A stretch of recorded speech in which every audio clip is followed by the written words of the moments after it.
All right. Good afternoon, everybody. Welcome to Baseball and Coffee. Afternoon coffee today. A little iced afternoon piece today for us. We'll be on for the next 2 hours. First hour and 15 will be the usual. And then we'll have Misiorowski come on and we'll chat with him for about, 20, 30 minutes. And we'll finish up after that. So if you're here and you're looking for Miz, he's going to come on in about an hour and 15 minutes. So plan accordingly. We will definitely take some questions from the chat. I have a few, obviously, in the Discord as well. Feel free to fire them in there. And yeah, we'll do our best. We'll do our best to get as much in there as much as we can. But we'll see. We'll see. Yeah, well, we had to adjust the schedule to accommodate our guests, which we will always do. So no problem. Just a little bit of a weird morning for me, not doing my show early as usual when I'm used to. So anyway, let's get in here. Let's do the usual. We'll get it going. We'll see what's what. There was some exciting games last night. I definitely want to check in on this Joshua Baez, who had 4 home runs in a AAA game yesterday, top prospect. So we'll watch that, but we'll watch some other stuff too. So appreciate everybody who's here with me on all the channels. We're on everything today. TikTok, my channel, MLB, everything. So should be a good crew here in the chat for the most part. All right. Here we go. Yankees are 2.5 up now on Tampa. They've won 3 in a row. They beat the snot out of the White Sox yesterday. Davis Martin finally kind of struggled there. Yankees had a pretty powerful attack. Rays are 2.5 back. Blue Jays win, Orioles lose, Red Sox lose all in their last games. We have this Blue Jays Orioles Red Sox series going on right now, which is fun, but it's too bad they're not a little further up the standings. Central, White Sox, Guardians are tied. They both lost their most recent game. Guardians open up in Milwaukee tonight for a fun series. Some small markets with a lot of winning going at it. Royals now in last in the Central. In the West, Mariners 1.5 up on the A's, 2.5 on the Rangers, 4.5 on the Astros. I consider all those teams in it because nobody's taken it, by the collar and, made it happen yet. Angels pulling up the rear. Don't see them getting back in it. NL East, Braves 7 up on the Phillies. The Phillies feel like they're creeping. They do. They do feel like they're creeping. 40-33 now. That's a good record. So they're creeping, I think. I know they still have a negative run differential, but something's different with them right now. Washington 8.5 back. Miami 11.5. Mets 15 back after losing the first 2 in Cincinnati. And I know they're playing right now, which is crazy. Brewers 4.5 games up on the Cardinals, who are both of these teams are playing very well. Cubbies 8 back. Pirates 9 back at an even 500. And Reds, who have won their last 2, are 10 back, although all those teams are going to factor into the wild card race easily. NL West, Dodgers 9 up on the Padres, 9.5 up on the Diamondbacks, who had been playing well, all of a sudden aren't again. And Giants and Rockies are pulling up the rear in that division. As for the Cups last night, here's our Major League Coffee Cup winners. Brian Reynolds in a 6-5 win over the A's had a 4-for-5 day with 2 home runs for the Pirates. Sal Stewart 2-for-3 with a home run and 4 RBIs versus the Mets, and Cody Clemens 2-for-4 with a 3-run homer, it looks like, or at least 3 RBIs and a homer versus Texas. Trout homered, Springer homered, so Spencer Jones homered. That's something we might want to look at. Where'd my WPAs go? That's weird. My WPAs are missing. I'm going to have to fix that. I don't know. Maybe something got lost in translation. All right, here are the pitchers. Logan Gilbert, 7 innings, 1 run, 10 Ks versus Baltimore. Luzardo for the Phillies, 7 innings, 9 Ks, 2 runs versus Miami. Rasmussen, 7 innings, 1 run versus the Dodgers in a 1-0 loss. Framber, 6 innings, no runs versus his old team, Houston. Detmers is a guy who's been on the upswing, 7 innings, no runs. Robleski had a shutout outing. Cease, even though he only went 5. Hunter Brown in his first outing back gave up 1 earning and 5 2/3. Garrett Cole pitched well, so a lot of pitchers pitched well. But here's what I was talking about, top 100 prospects right here. Joshua Baez, of the Memphis Redbirds, one of my old teams. 4 for 5, 4 home runs, 7 RBIs. So we'll definitely check that out. 2 homer games from Eduardo Tate, who's the number 45 overall prospect, and Jet Williams, number 60 overall prospect. Those guys all had multi-homer games. And then both pitchers that appeared from the prospect list did not pitch very well. Liam Doyle for the Springfield Cardinals, 4 1/3, 4 runs, and Noah Schultz, who's down in AAA now at the White Sox, inning and 2/3 and gave up 2 in that. So what is this? This is scheduled. What are you talking about? Is something wrong? No, it looks like I'm in the right one. I'm confused about this comment. Now I'm rattled. So let me. No, I just changed the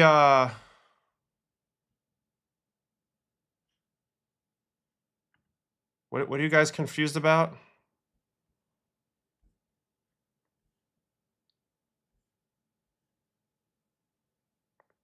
I don't know. Anyway, whatever's happening is there's 2 different streams. There's one on MLB and there's one on my regular channel. Let me go to my YouTube studio.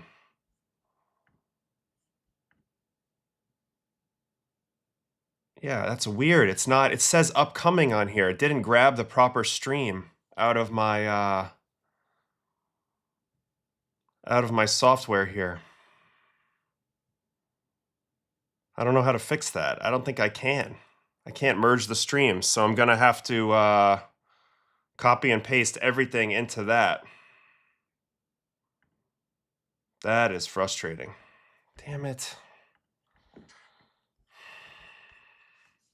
Now we're going to waste time. All right, but we got to get it right. All right, hold on. Let me copy everything in the description. Copy that, go back. Open this up. Control V. Save that. Go back. Go here. Control C. Go back. Go here.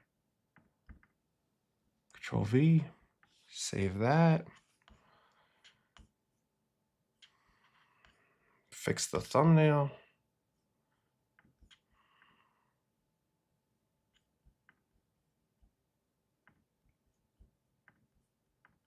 That goes into live streams. Save that. Hold on. Sorry, guys. Monetization off. All right, so that should have fixed it. Now I go back to channel content. I got to delete this other one. Super weird that this happened. I don't understand. Delete forever. Understand. Delete forever. All right. I think I was able to successfully sort of transfer it over. Sorry about that. All right. It doesn't matter. He's not coming on till 2:15 anyway, but we'll get there when we get there. So there's the coffee cups. Yeah, man, everything's wrong here. My NCAA tournament guys are gone. All I did was I switched. I put on my coffee shop world tour onto my site where I'll start listing all the shops I go to with a little blurb and a little map here, around the country. So, I mean, of course, I've been to a million coffee shops, but I just started doing this. So, anyway, apologize for that. All right, so what is going on right now in the land of baseball? And then we'll figure out what we want to watch from yesterday. There's a couple games live right now. Giants 3, Braves 2 in the second. Miami and Philly are scoreless in the first. Kansas City 1, Washington 0 in the first. And the Mets and the Reds are scoreless in the third. I mean, the other one's deleted, so this one's going. So it should be fine. Never cross the streams. Ghostbusters 101. Yeah, I fixed it now. I don't know why I did that. I did everything the way I normally do it, so it's kind of weird, but it doesn't matter now. All right, so as for yesterday's stuff, you tell me what pitcher you want to watch. We just looked at a whole bunch of guys in the coffee ratings. From the pitching side of things, Logan Gilbert, Jesus Luzardo, Rasmussen, You know, Cease, Hunter Brown, Detmers, Garrett Cole, those guys are all on the table. Batters wise, I think I'm going to watch Spencer Jones's first career home run right off the rip, and then we're going to maybe jump into somebody else. Miz doesn't come on until about 2:15, so just sit tight on that. If you're ever in Newport, please try Alta Coffee. Really good spot. I actually went to Moon Goat when I was out there recently. And it was really good. All right, so first we're going to watch Spencer Jones homer. And then we'll go into whatever pitcher the chat seems to want here, which I see some Rasmussen votes, Cease votes, Hunter Brown votes so far. All right, so here's Spencer. He's now 53 plate appearances in, so it's about time for a video, which I know I'm slacking on. Emerson should be done soon, Bazana, and Spencer Jones.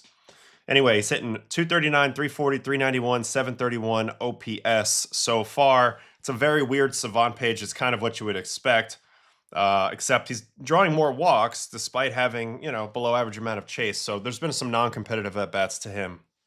But you see the exit velo. That would probably be 100th percentile in the small sample, hard hit, bat speed.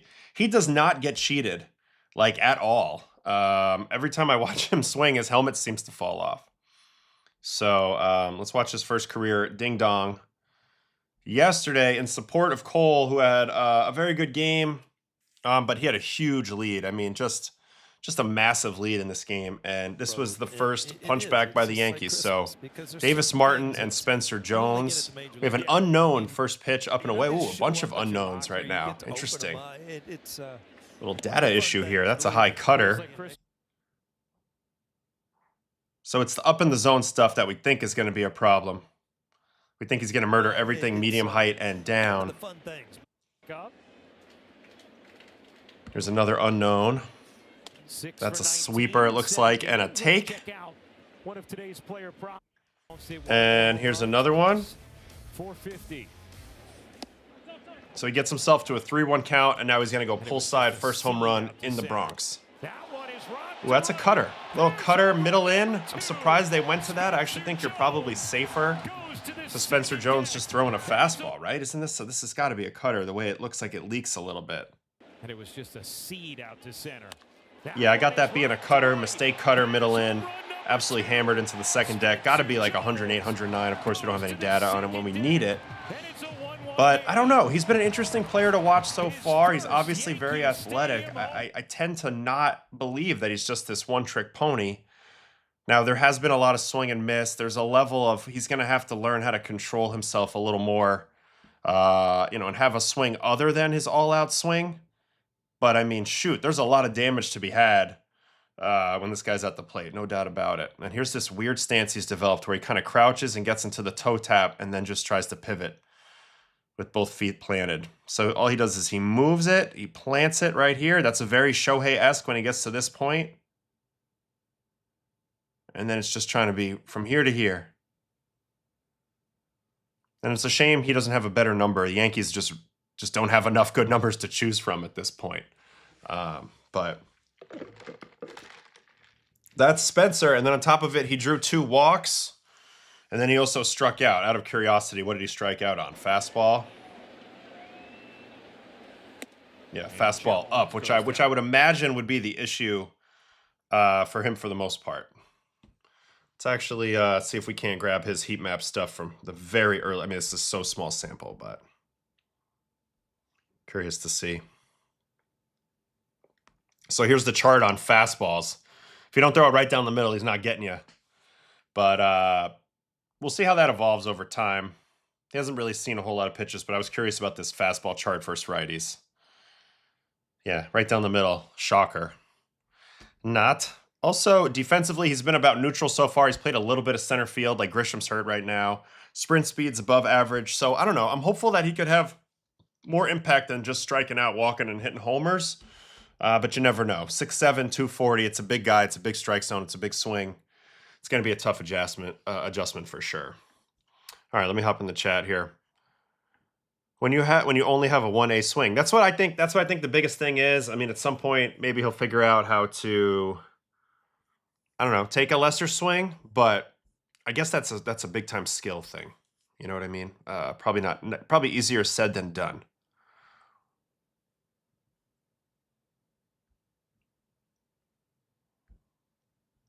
Pias missile to the upper deck. Jones Savant looks just like his scouting report. Big power, big whiff. Can't argue with you that.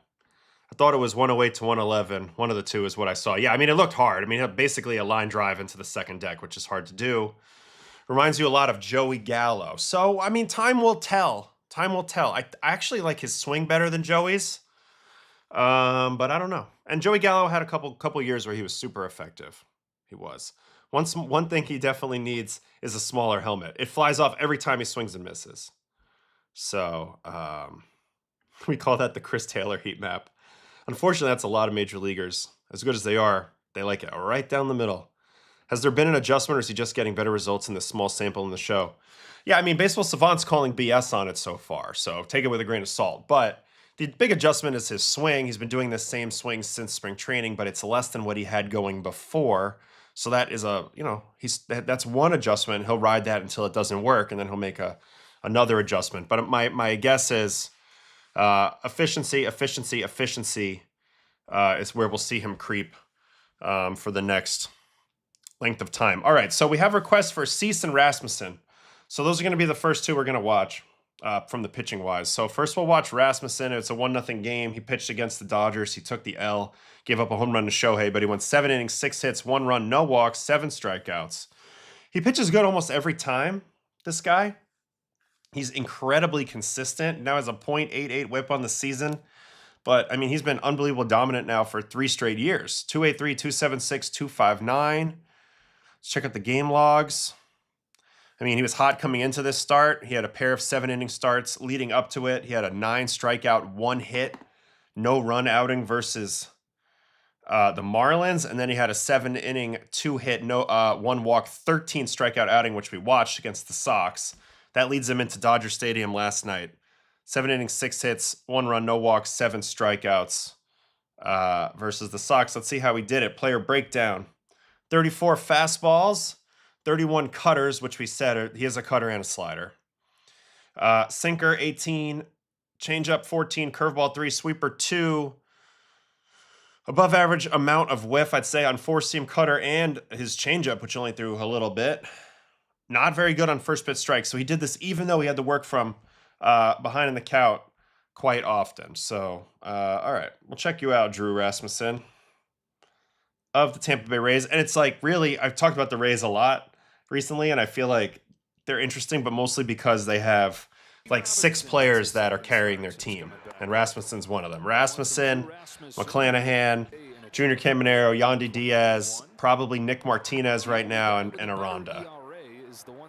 Those 6 basically carry the whole club, and they can't afford to lose any of them. So 2-0 right off the gate to Shohei. There's that cutter right down the middle, swing and miss.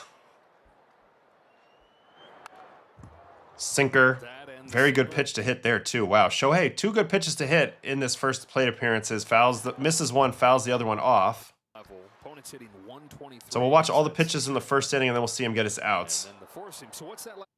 And he's going to end up punching him out with a cutter, which is really a slider for chase towards that back foot. 90 miles an hour. He's got that over-the-top release. His cutter definitely looks like cutter slider definitely looks like a fastball out of the hand. All right, here's second batter of the day, Andy Pages, who appeared in our Discord poll yesterday from Carl. The question was, who would you rather have? Andy Pages or Dalton Varsho was the question. I voted Pages, but that could be a little recency bias since he's having a really nice season. All right, he's going to get a hit here on a sinker down, little line drive up the middle towards left center. So falls behind both of the first 2 hitters of the game, and here's Freddie. Robo deserves some respect. I think that he does get respect. It's just like it's crazy with the whole lack of strikeout thing. Varsho can go get it. Yeah, he can. He can. So can Pages, though. I mean, Varsho's better in the field. But it's a good debate. It's a good debate. They both show their moments. All right, so I feel like the first 3 batters of this game actually were in decent situations versus Rasmussen. And 2 of them are going to get on. Freddie's going to get this hit as well. Ooh, this is a bad defensive play. Caminero a little bit lost out there, as is Vlad. Neither can make the play. And it's going to be first and second, 1 out. And here is Mookie. First pitch, slider, down and away. I refuse to call it a cutter when it's below 4 vert. So another slider. Fouled off, good pitch to hit, but also a little awkwardly up and in. Now to the sweeper. Deadly combination here. Gets the swing and miss. And then he's going to go to the right-on-right changeup. Interesting. Trying to get his ground ball. Does get his ground ball. Right to Junior. Fires it across, and he is through the first inning. This was an interesting pitch call, huh? Mookie loves to pull. He saw 2 off-speed pitches, 3 off-speed pitches leading up to this. I wouldn't have recommended this pitch, but he uses it to get the ground ball. So he gets exactly what he wants out of it. But in a 1-2 count, I would have thought he would have been hunting whiff there more. I also thought timing-wise, if he leaves this ball up, this could have been a mistake, but he doesn't. He executes it really well at the bottom. He does get Mookie out in front, so they read it a lot better than me. And a chopper for the double play gets him through the first. All right, now let's start watching decision pitches here so we can cover a little bit more today. All right, second inning. Gets Muncy to reach for a changeup. Hits that surprisingly far, but Simpson makes that play, so 1 out in the second. Here's Tucker. This one is going to play like a cutter. See, this one's 9.1 vert, so that played like a cutter. That stayed up. Tuck droops it into left for a bloop hit. Another hit here coming from Ward on a slider.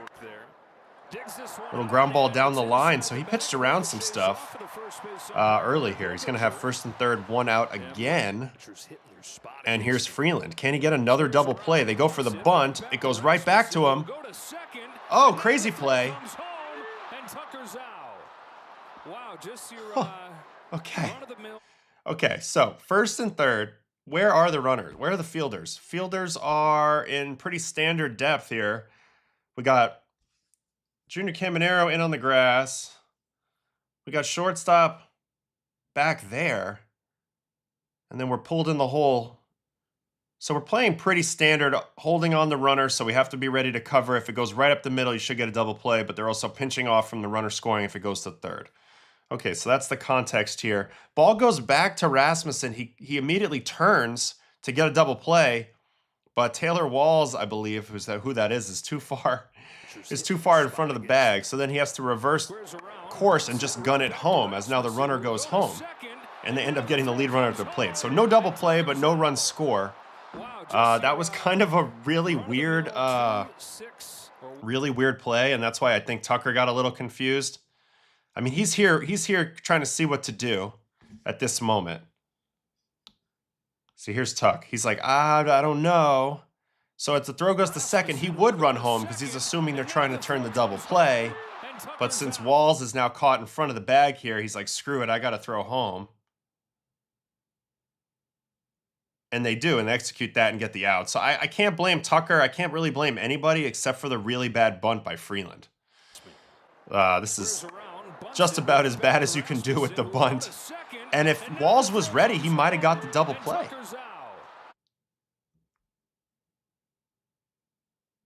Yeah, I think he might have got a double play. So anyway, really weird play. That gets 1 out. And then he's going to get out of the inning right here. Yeah, just how they drew it up. That was super weird. And then another ball up the middle, and that ball is grabbed. So a little bit of a weird first 2 innings, but no runs. All right, to the third, and it's Shohei. Second at-bat versus Shohei. Fastball. Going to get put in play, and he hits it pretty hard to second. 1 out there. Here is Pages. Going to get him with a fastball. Ray's got the Dodgers trying to play small ball. That was just like, he bunted that ball on the barrel. The exit velo was too high. Went right back to Rasmussen, didn't even have to move. Good instincts by Rasmussen to realize, hey, I might have time to get the double play. All right, so a really easy third inning as Freddie flies out. Goes through the top three in the order, super smooth in the third. Fourth inning, here's Mookie. He's going to punch him out with a slider away, gets the half swing. So there was a question here about Mookie. It's a tough case. Not really sure yet. There are some physical attributes that appear to be in decline. Bat speed, which was never really high to begin with, but less is worse. And, you know, overall foot speed as well. And it might be getting him to a point where he knows to do damage now. It's a non-negotiable. It has to be pull side now, which makes you cheat a little bit more, which makes you more vulnerable to other stuff. I know his expected numbers are telling the tale of a lot of misfortune, which I think is a little bit more of the case this year from having watched Mookie. Nice change up here to Tucker as he's going to end the fourth inning on weak contact. But at the same time, there's no denying that something's a little bit different right now. Even though a lot of his chase and whiff and walk and strikeout numbers are all still elite, just when he's actually making contact, it's not adding up. All right, here's 96 above the zone to Ward. If I'm facing Ward, I'm throwing him fastballs up all day long from every at-bat I've watched so far. Mookie's underlying metrics are looking a bit better this year, I thought. They are. We looked at them, and I'll check them out here again in a minute. But they're still not great on the physical side. Who is this guy? Chucky Robinson. Chucky Robinson going with the no BGs, and he's going to get struck out with a backdoor sinker here. So I missed him the first time. Anyway, nice pitch there by Rasmussen, and we are on to the sixth inning. Here comes the Shohei home run. It's a first pitch cutter, but it's kind of a cutter slider hybrid.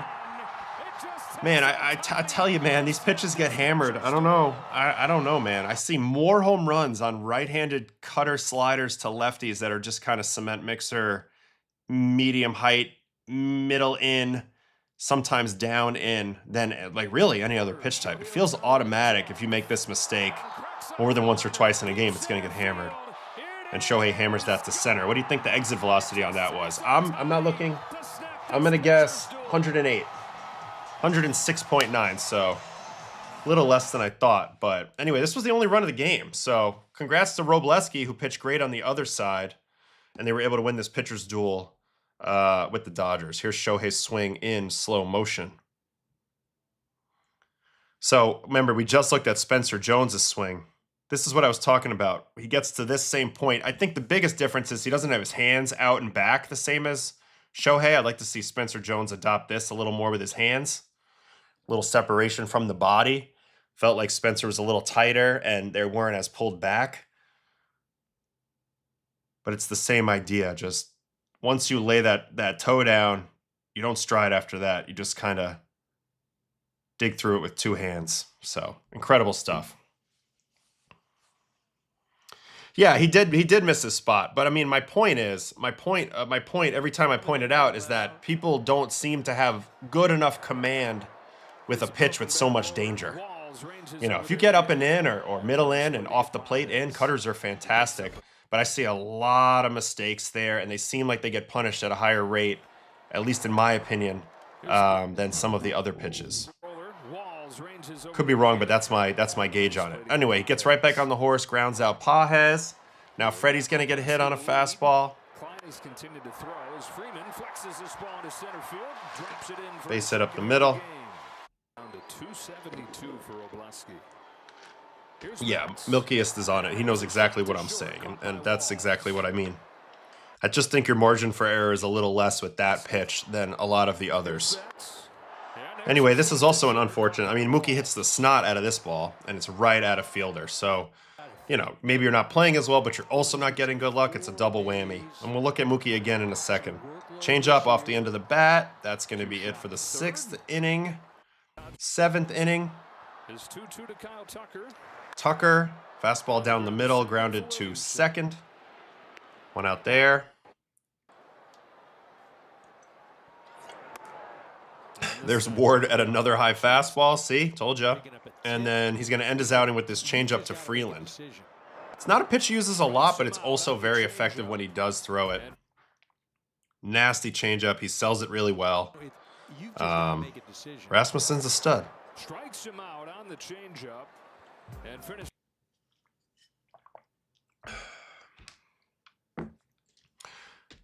You're agreeing with me 100%. I'm not. That's exactly what I'm saying. It's high risk, high reward. And I think when you throw it behind an account in zone, you start to tend towards the risk part. The reward is looking for a swing and miss. And it's obviously you want to throw that for a ball and get the chase. All right, so that was Rasmussen. He's been great. He's been consistent. We talked the last time we watched him about how really he's got 2 pitches within this one pitch that says he threw 31 cutters, but those are cutters and sliders. He's able to manipulate them as needed. And I think guys who have the over the top arm slot, that tends to mean, at least in my opinion, with those types of arsenals, that the pitches tend to hold that fastball line a little longer because pitches are coming down anyway due to gravity. So you have the fastball slanting down. It's extreme with the Savage, but I talk about it with Savage. But it's the same with Rasmussen to a lesser degree. Everything's trending down-ish out of the hand, so you can't get any information. And they're all fast, and then they deviate late. So that's what you're seeing when he goes to that cutter slider and all the chase he gets out of the zone. All right, here's Mookie's Savant page from 2026. This is what I was talking about. There's still a lot of underlying metrics that are great here. The chase, the whiff, the K. He's playing good defense. So, there's a great player in here no matter what right now. And you see the expected batting average, 269. He's only hitting 201. That would indicate he's getting terribly unlucky. Although Baseball Savant famously doesn't have spray angles. So I do think people play him to pull a lot. And they probably get him out on a lot of balls that are expected hits, would be my guess. So maybe that number's a little inflated, the XBA. But anyway, you look at the bat speed. He's now dipped under 70 miles an hour. And when we go back in time, we did this exercise recently. As recently as 2023, he was 38th percentile bat speed. Last season, he had dropped all the way to 10th percentile. And this year, we don't know yet, but I assume it's pretty dang similar, right? 69.5.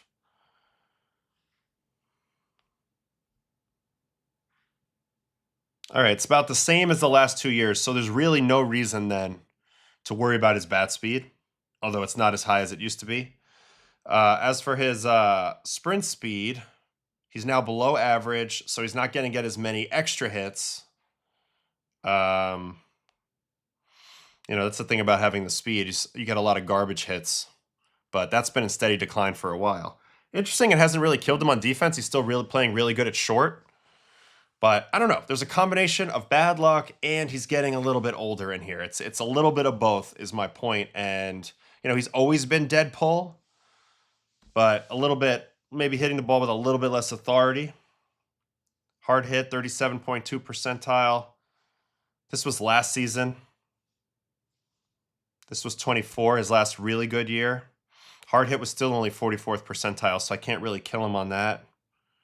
23 is the last time he was way up high on hard hit. So really, since 23, something's been going on physically, and he was able to mitigate it pretty well in 24, and then last year was disappointing, and this year he's been unlucky and disappointing. So it's a little bit of both right now. I don't know, kind of a weird thing. All right, let me get in the chat here. High whiff means the models love it. Most of the models, are going to favor whiff, of course, because whiff is the only thing that nothing's going to happen. Nothing bad can happen with the strikeout. Contact, obviously, there's some element of risk there. As a pitcher, would you be pitching Mookie any differently than when he was in Boston? Still no, because still he wants to dominate the inside part of the plate and pull everything. So you got to pitch him away, away, away. Just seems like he hasn't been making them pay as much when they make the mistakes. Last year he lost 20 pounds of muscle at the beginning of the season. That's tough. See, this type of information could be the actual issue, right? He could actually just be weaker than before, and he hasn't been able to really recover that. That's a big percentage of his body weight. He's not a big dude to begin with. Do I think Mookie moving from center to short hurt his hitting? I don't think so, but I get why people say that. Get why people say that for sure. Do you think people aren't afraid to challenge him? Yeah, a little bit. A little bit. I mean, anytime a hitter is not as hot, you're going to go at him a little bit more. Adam, how would you feel losing 10 to 15 pounds of muscle going into the first week of the season? So I did this before. I got too skinny going into my AA year. I play at like 240, and at that time I was like 220, 215, so I was way light. And it was bad, and I realized it was bad pretty quickly, so I started eating double lunches every day and just trying to put the weight back on. And of course, it wasn't good to try to pound weight on as fast as I could, but I did get it up for the second half, back within range, and then I felt a lot better. But it's true. Every athlete has their own optimal playing weight. Some guys it's lighter than others. Some guys it's super heavier. Like right now in life, walking around, I'm 15, 20 pounds lighter than when I pitched because this is how I am naturally, but I needed to be bigger to pitch. So anyway, that's a big factor. I'm glad you guys brought that up. Thoughts on Aaron Ashby getting 10 wins? Crazy. He's our wins leader. He's got we're not halfway. I mean, he's not going to get 20 wins. That would be insane. But pretty cool to have 10 out of the bullpen. That's wild. Well, I wonder what he can get to. It's obviously very coincidental, but what can he get to? 16, 15, 16? Is that possible? If I'm Murph, I'm trying to make it happen. I'm putting him in a lot of tie games. Did you watch the pitching matchup in Houston last night? No, but I'm thinking about it. But I'm definitely thinking about it. Yeah, this is what Jake, I agree with you here that he's already smaller. So, anyway, don't forget to like and subscribe. Throw me a like. Did you gain weight for the WBC? I stayed at like 235, so I was like halfway between where I am now and what I was when I was really playing. So I lost some. I didn't feel like gaining all of it, but Regarding aging, can you explain how certain pitchers are able to maintain velocity so well as they age? Chapman, DeGrom, or others just fall off? Is it delivery, discipline, or genetics?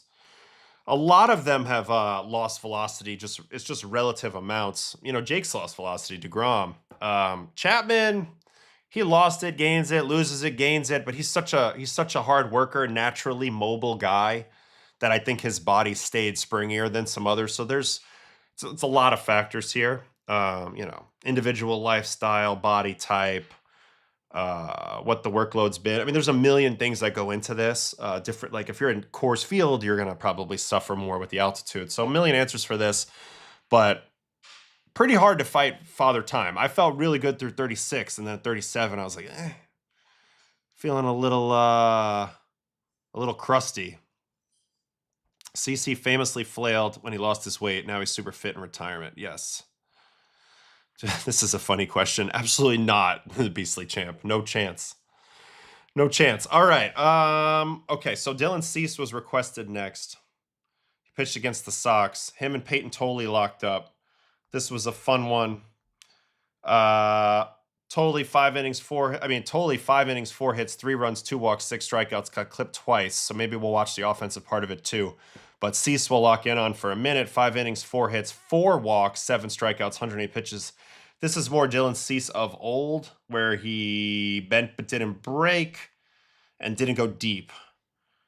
He tried to go with his approach, but I bet you towards the later innings he reverted back to a lot of four-seam slider. Did get 50% whiff on his slider last night. 38 heaters, 35 sliders, 12 curves, 10 sinkers, 10 changeups, 3 sweepers. Not a good amount of first pitch strikes, but it looks like he was able to hang in there. And he gave up no runs. So at the end of the day, even if you go 5 and dive, no runs, I mean, we can live with that most of the time. All right, Caesar. Here we go. We'll just watch him get his outs. Here is Masataka Yoshida, first batter of the game. 98 up in the zone. Jimenez, always under control, makes that play. And now a hit by Rafaela. 99 mile an hour fastball. Smacked out to right for a base hit. And that's going to bring up Abreu, who works an 8-pitch walk. A little bit of an overthrow there. 2 on, 1 out, and a 3-2 strikeout on 98-7 to Contreras. Gets this ball up just enough. And he's underneath that. Now here's a hit by Duran. Oh, it's going to go to the perfect spot. No way. I did not see this live. What a hit. First of all, he got absolutely blown up by this fastball. This fastball is in his kitchen. Look at that. Barrel gone, handle gone. He hit this, what, 38 miles an hour? And he's going to dink and dunk this right behind the mound. Cease tries to make the play, gets turned around, whiffs on it, and nobody can do anything. Holy cow. Let's watch it from all these angles we got here. Yeah. That was awesome. Oh, it's too bad we can't really see it from here. We'll just see him retreat back. Damn, what a crazy play. I wonder what the odds are of hitting a ball behind the pitcher but in front of second base. Probably about 0. All right, so now he's got bases loaded. He's going to have to pitch his way out of it. Durbin swings at the first pitch and gets out. Slider down and away. He's going to get that off the end. Here comes Miles Straw with the sliding catch to retire the side. So Durbin tried to be aggressive. Cease went right to his best pitch and threw a borderline pitch. This is a perfect 0-0 pitch. Runners in scoring position, big spot. Want to test the guy out in case he ambushes. He tries and he gets himself out. Hey, how you doing? 2:15, so about half an hour. No, about half an hour. All right, second inning, strikeout on a slider to IKF. Nasty. But you see these at-bats, 5, 6, 7, 8 pitches long. Almost everyone. This is a 6-pitch strikeout. So he's already thrown 14 pitches to strike out these first 2 guys of the second inning here. Another slider. This one's backdoor. Backdoor down. Love you. Okay. And here's a walk. So even in a good inning here in the second inning, he's going to throw way too many pitches, as that makes 19 pitches. And 25 pitches to face 4 batters in the second. 2 strikeouts and a walk and a ground out. Yoshida's now hit 2 balls of like face high for grounders.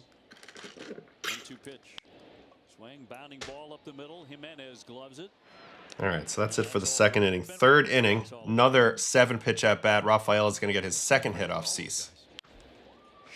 Ooh, smacks him down the line. So the Red Sox put some pressure on him. Crazy they didn't score any of these times. But I guess that's been Red Sox baseball this season.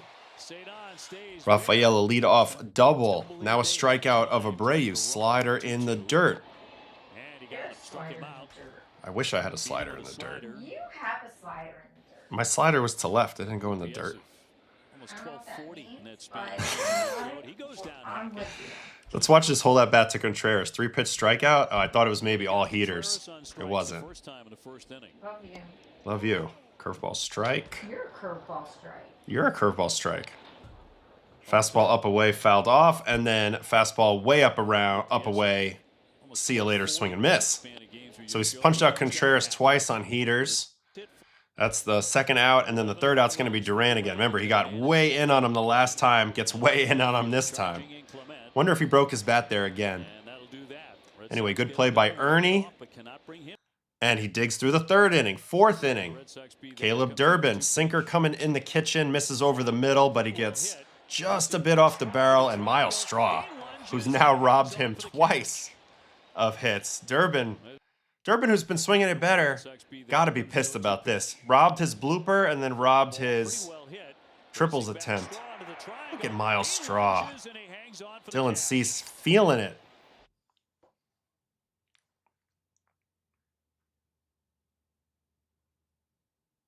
Yeah, didn't show that. All right.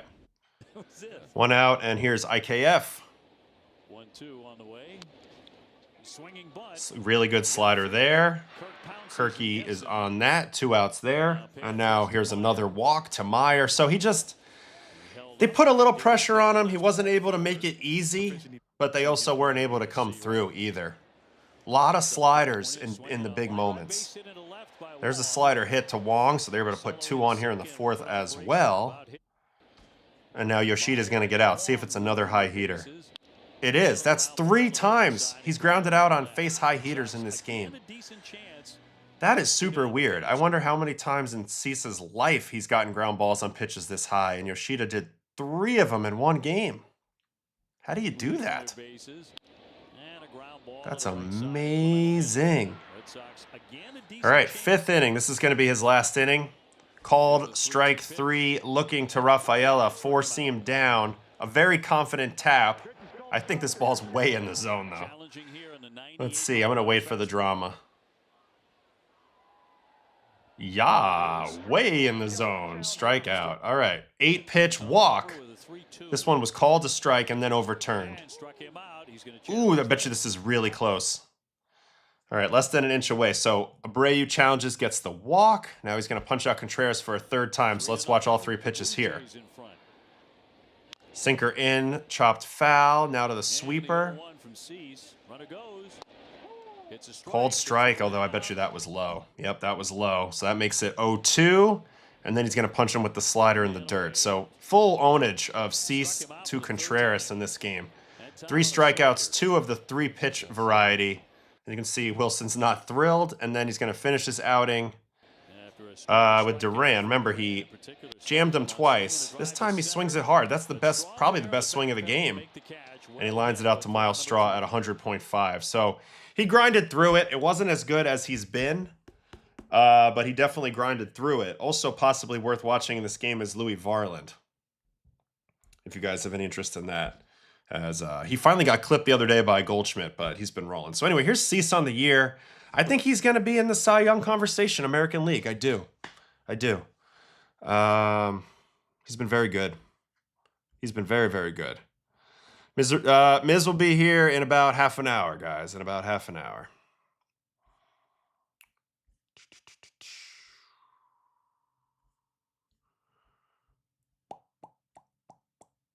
What are you thinking about Logan Webb chance for a Cy Young if they can get him some wins? I don't think Logan Webb is anywhere near. I think he's got no shot in the National League this year, given Miz and Sanchez and Sale and Ohtani.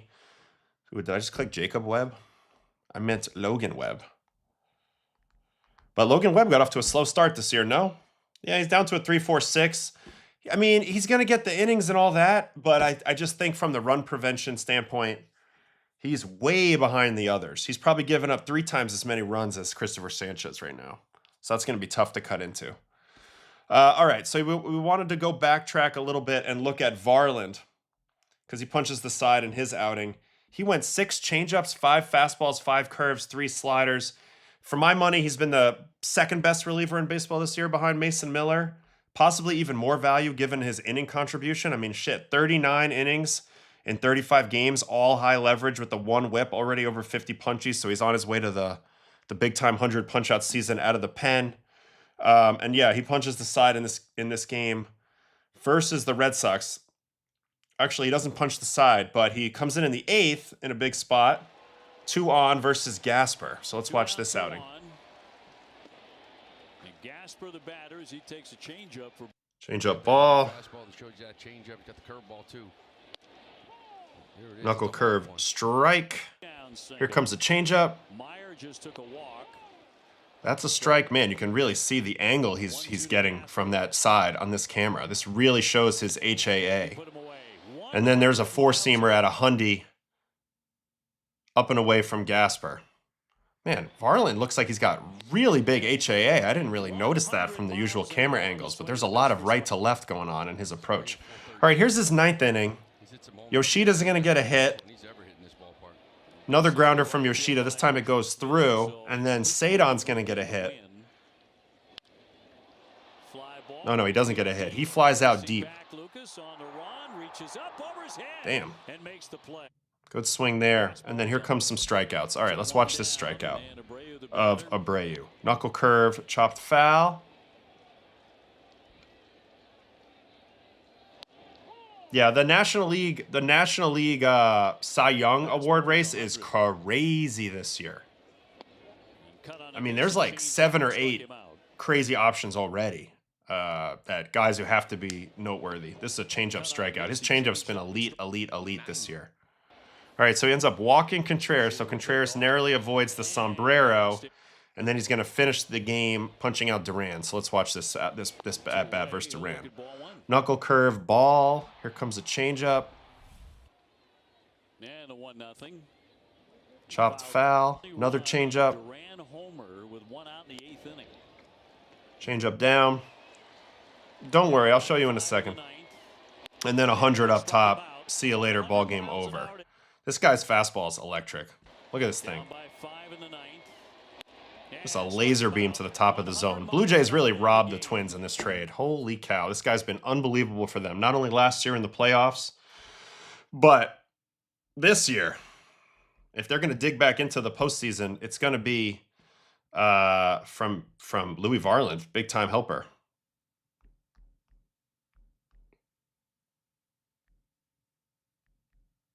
Let's see his HAA real quick while we're here, and I'll explain that horizontal attack angle.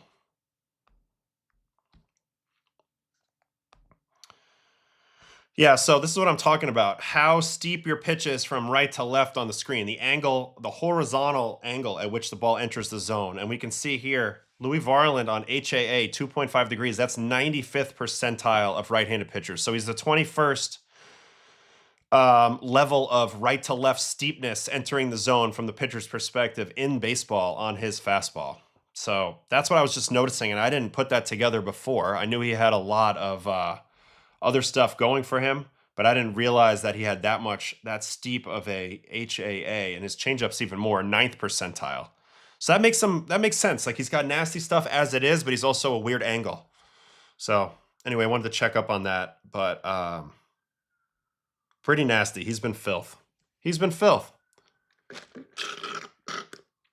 All right, let's hop in the chat for a minute. Maybe we can watch one more guy before we get Jacob on here. I shouldn't call him Jacob. I don't even know him yet. Is HAA why guys shift around what side of the rubber they stand on? Yes, and it's also to create better tunneling for their pitches. Like, depending on what your arsenal is, where you stand on the rubber will give you a better shot of making everything look the same and then deviating. And that's very different for different guys, depending on the arsenal. Also, like, if you can't change the shape of your pitch and you still need it, like a fastball, and you're getting lit up, might as well move over and change the angle and see if that helps. The modeling can help with that. They have a lot of projected numbers based on where you're standing. So you throw all that in the mix. You throw all that in the mix. So we got Miz or Sanchez right now. I mean, right now I think Misiorowski flipped the race recently.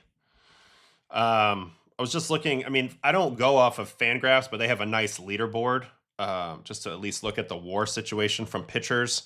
And he is clear of Sanchez right now by Fangraphs WAR. But I don't even care about Fangraphs WAR as much as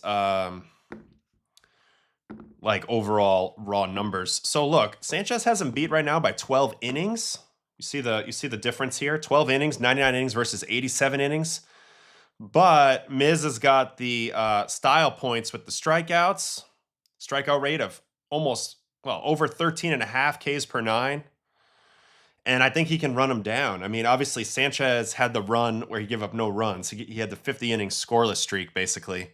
But Miz still has a lower ERA, which is hard to say. Much lower FIP. And I think he's flipped the race. I think I would vote for Miz right now. Obviously, if it was a 40 inning difference, I might feel differently. But I don't see the gap growing to that number. I don't know what you guys think, but I don't see the gap growing to that number, like 40 or something like that. All right, let me get back in the chat here. I got Miz, but it's neck and neck. And don't forget about Shohei, who's got a lower ERA than both of them. Don't forget about Sale either, who's been really good. So things can change, but those two are the leaders in the clubhouse right now.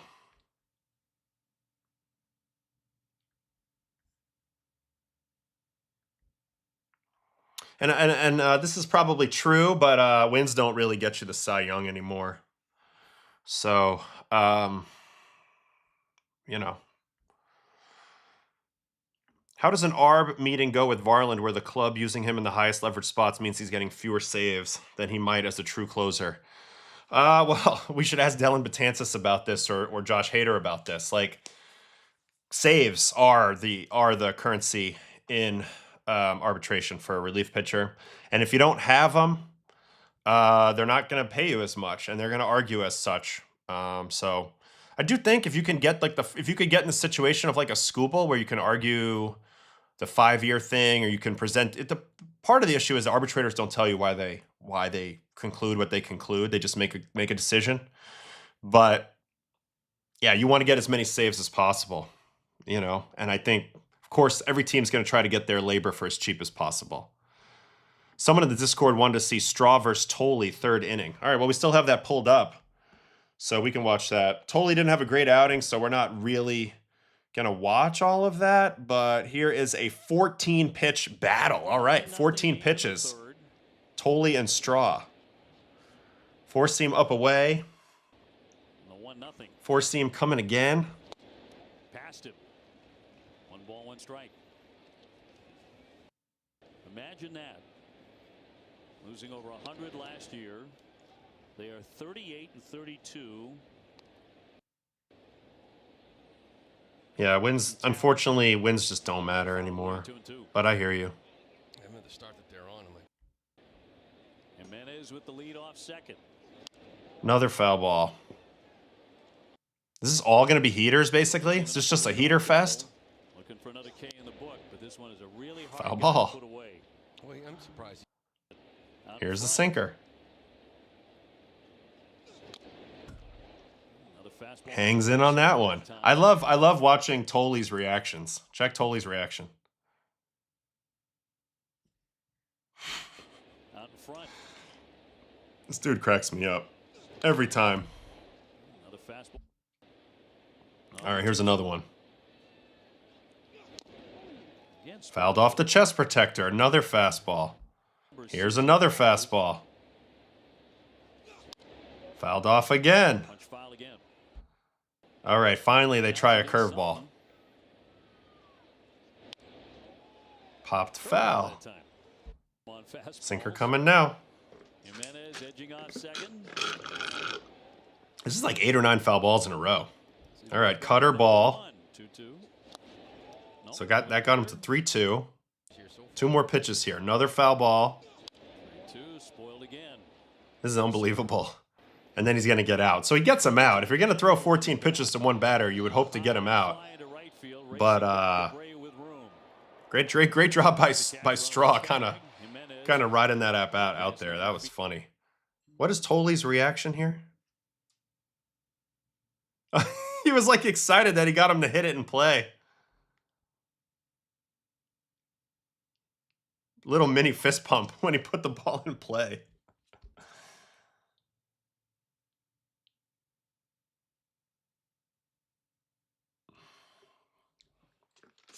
Anyway, that's pretty funny. All right. Sorry for the ice chewing. All right. Wow, 5-1 Mets now in the 5th. This is our live scoreboard right now. 5-1 Mets in the 5th. Royals 4, Nationals 0 in the 3rd. Marlins 6, Phillies 3 in the 2nd. So somebody's getting smacked around for the Phillies. And that's it right now. What happened in this Phillies game? 2nd inning. Marlins putting up some numbers. Andrew Painter, who's had a tough go lately. 2 innings, 6 earned already. 2 walks, 2 home runs. Stowers looks like a 3-run shot. And Casey with the solo shot. So, damn. All right. We got another 15 here until our guest comes on. Let me get back in the chat. Also a big fan of the mustache coming back in vogue for pitchers.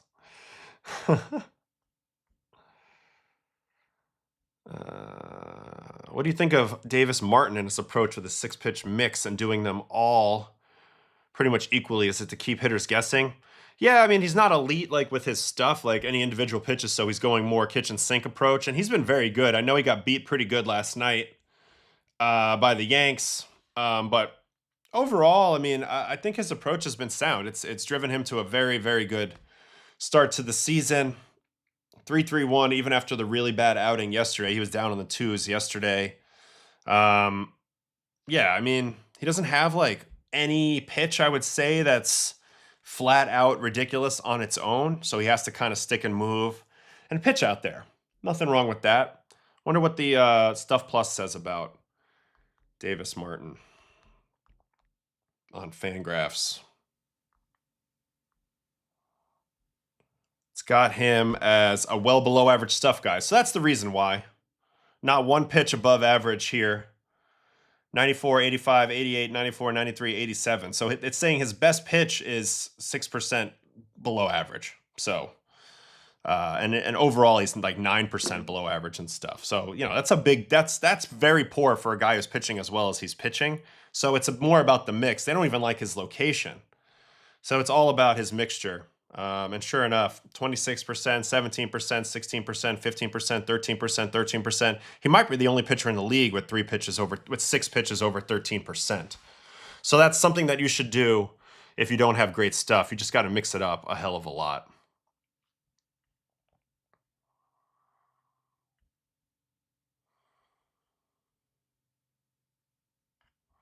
Ooh, anyone watching AAA, that reminds me about we should watch Joshua Baez, who hit 4 home runs last night.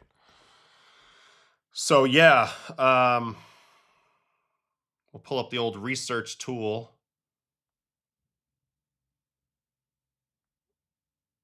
Oh, we need to reset this whole thing. Pull up the old research tool from last night. Memphis Redbirds, 12. Nashville Sounds are the losing team. A lot of dingers in this game, but Joshua Baez hit 4 of them. Big prospect for the Cardinals. Oh, video unavailable.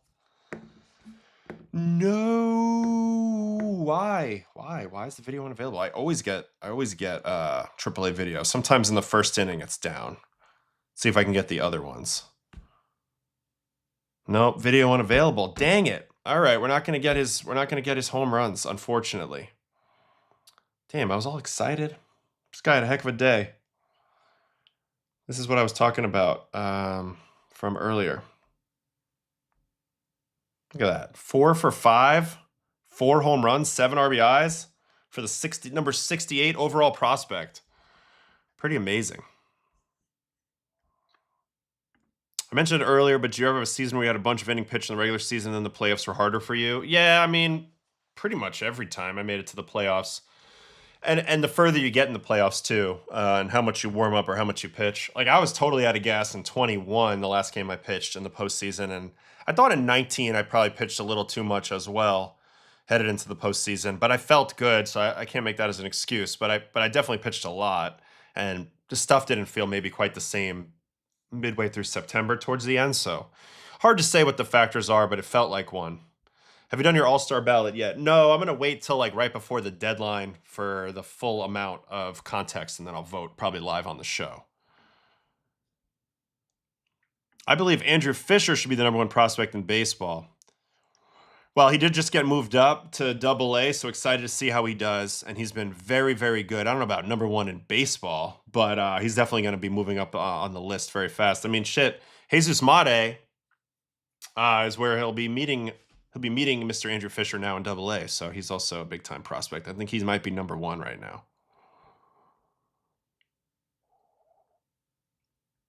No, I don't think they locked me out. Unless I need to re-log in. That's possible. Let me re-log in. Because that could be.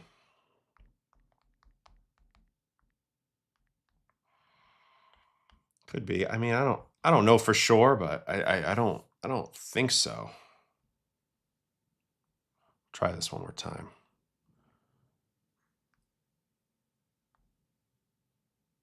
Yeah, it's still unavailable. Something was up with the video at the site, is what I think. So, nothing you can do about that. Did you see Lombard's injury last night in AAA? What happened?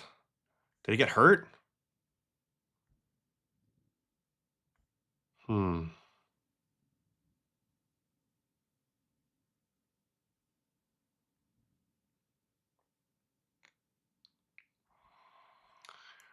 Oh, I don't know if I'm going to be putting your comments up anymore, mister. What happened to Mr. Lombard in the game last night? Anything? What team would that have been? Scranton Wilkes-Barre?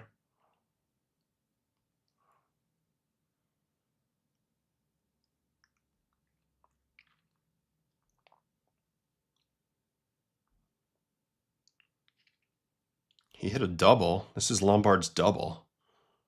This is George Lombard's double right now. He looks good, man. He's got a good swing. They're not going to be able to keep him down very long. Like by next year, he's firmly in the picture for sure. All right, so it looks healthy enough there. See if he got a second at bat here.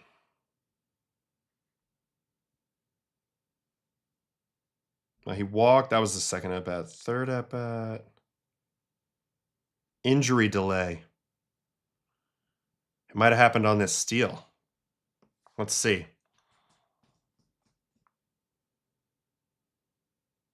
Yep, there it is. Is that a thumb? What do we got on that?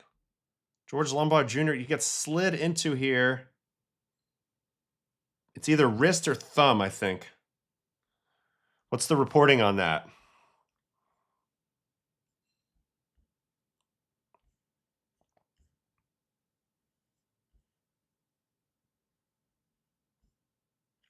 Yeah, I don't know what happened there. But that's not great for Lombard, obviously. He'd like to keep rolling. So that's not what he wants to have happen at all. Damn. All right, well, we'll see how long that he's out for. That's not great. Obviously. All right, let's check in on the games live. I mean, I don't think we're going to be able to watch too much more here. So we'll kick around a little bit, see what's going on live. Yeah, thumb. Look like thumb to me. Gyro says wrist. The Memphis video broadcast was down for the first 5 or 6 innings. Okay, so we can maybe get back in back door to the last couple at bats. Let's see. So we didn't get the first one, or I don't think the second one. Let's see the third one. Nope, third one's cooked. Fourth one. I mean, the guy hits 4 home runs, and then the video goes down. Yeah, here's the 4th home run. Man, you don't see 4 home runs there very often, anywhere. That's way up on the berm out there. 4 for 5, 4 homers is crazy. He's got that, like, that look in the box. Like he wants to smash outside pitches to me. Damn, that's high. Hit that ball super high. They need to fix their scoreboard. That's the same scoreboard when I played there in 2010, 9, 10, 11. Come on, Redbirds. Yeah. The shots unheard around the world. I know. Too bad we don't have all the shots we want. That's for sure.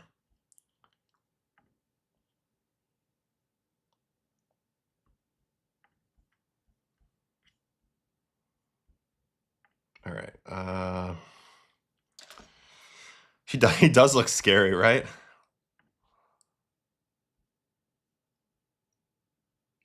What did he say? What did he say?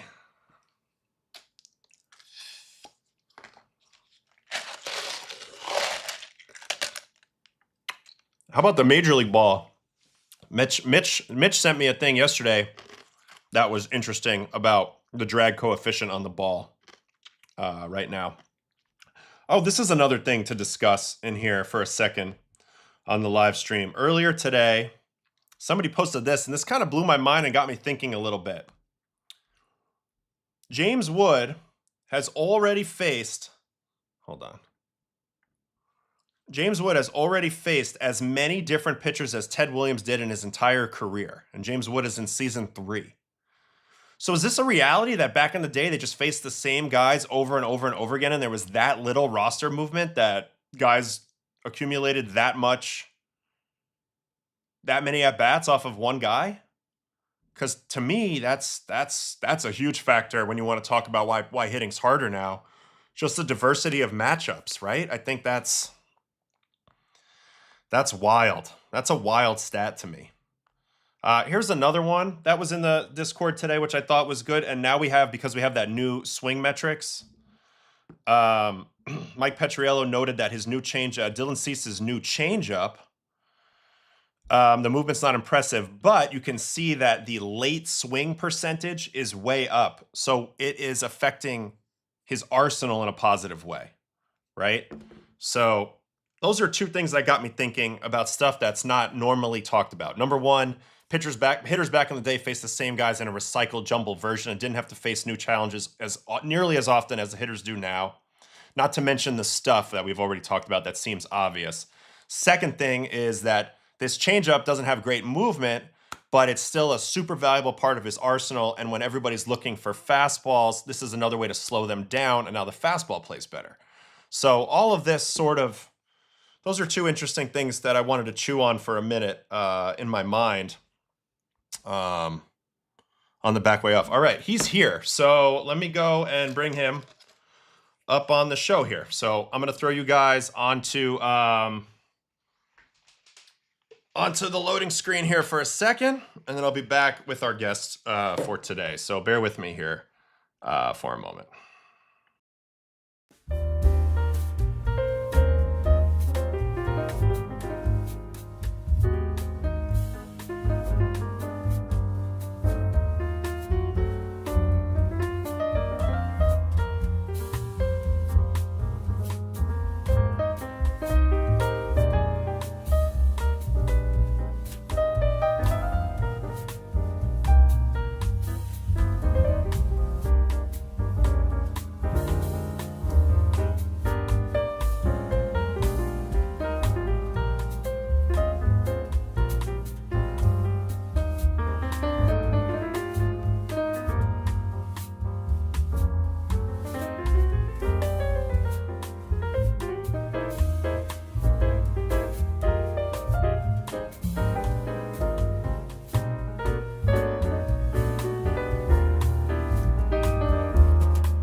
Doing good. How are you guys?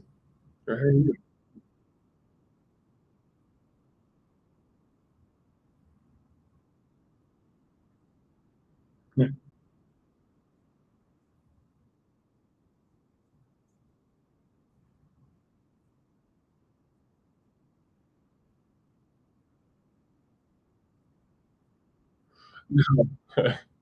No, I think when I gave up the hit, I was just thinking trying to, get ahead with something other than the heater, and, he got to it, so it is what it is. Yeah, I was wondering that because for the most part, I know you have to diversify your first pitches. Like you're throwing so many fastballs that it's like you don't want to get ambushed. But at the Yeah, same time, when you give up a hit on it, like I've done that before, you're like, oh man, maybe I did him a favor there. So I was wondering what the thought process after the game. Is there any regret there, or is it mostly just like, all right, it happens as part of the game? yeah, I mean, I think it's just how it works, it's part of it. But no, the thought process behind it was, Schwarber's a great fastball hitter, and the at bat before I threw him nothing but heaters, so it was a good chance he was going to be sitting on heater, and he reacted to the off speed, so so be it. Yeah, so be it. So be it. All right. So I usually talk a lot of pitching, technical pitching type of questions on here. And, it's funny when I watch you pitch, obviously it's spectacular with the velocity, and that gets a lot of the attention.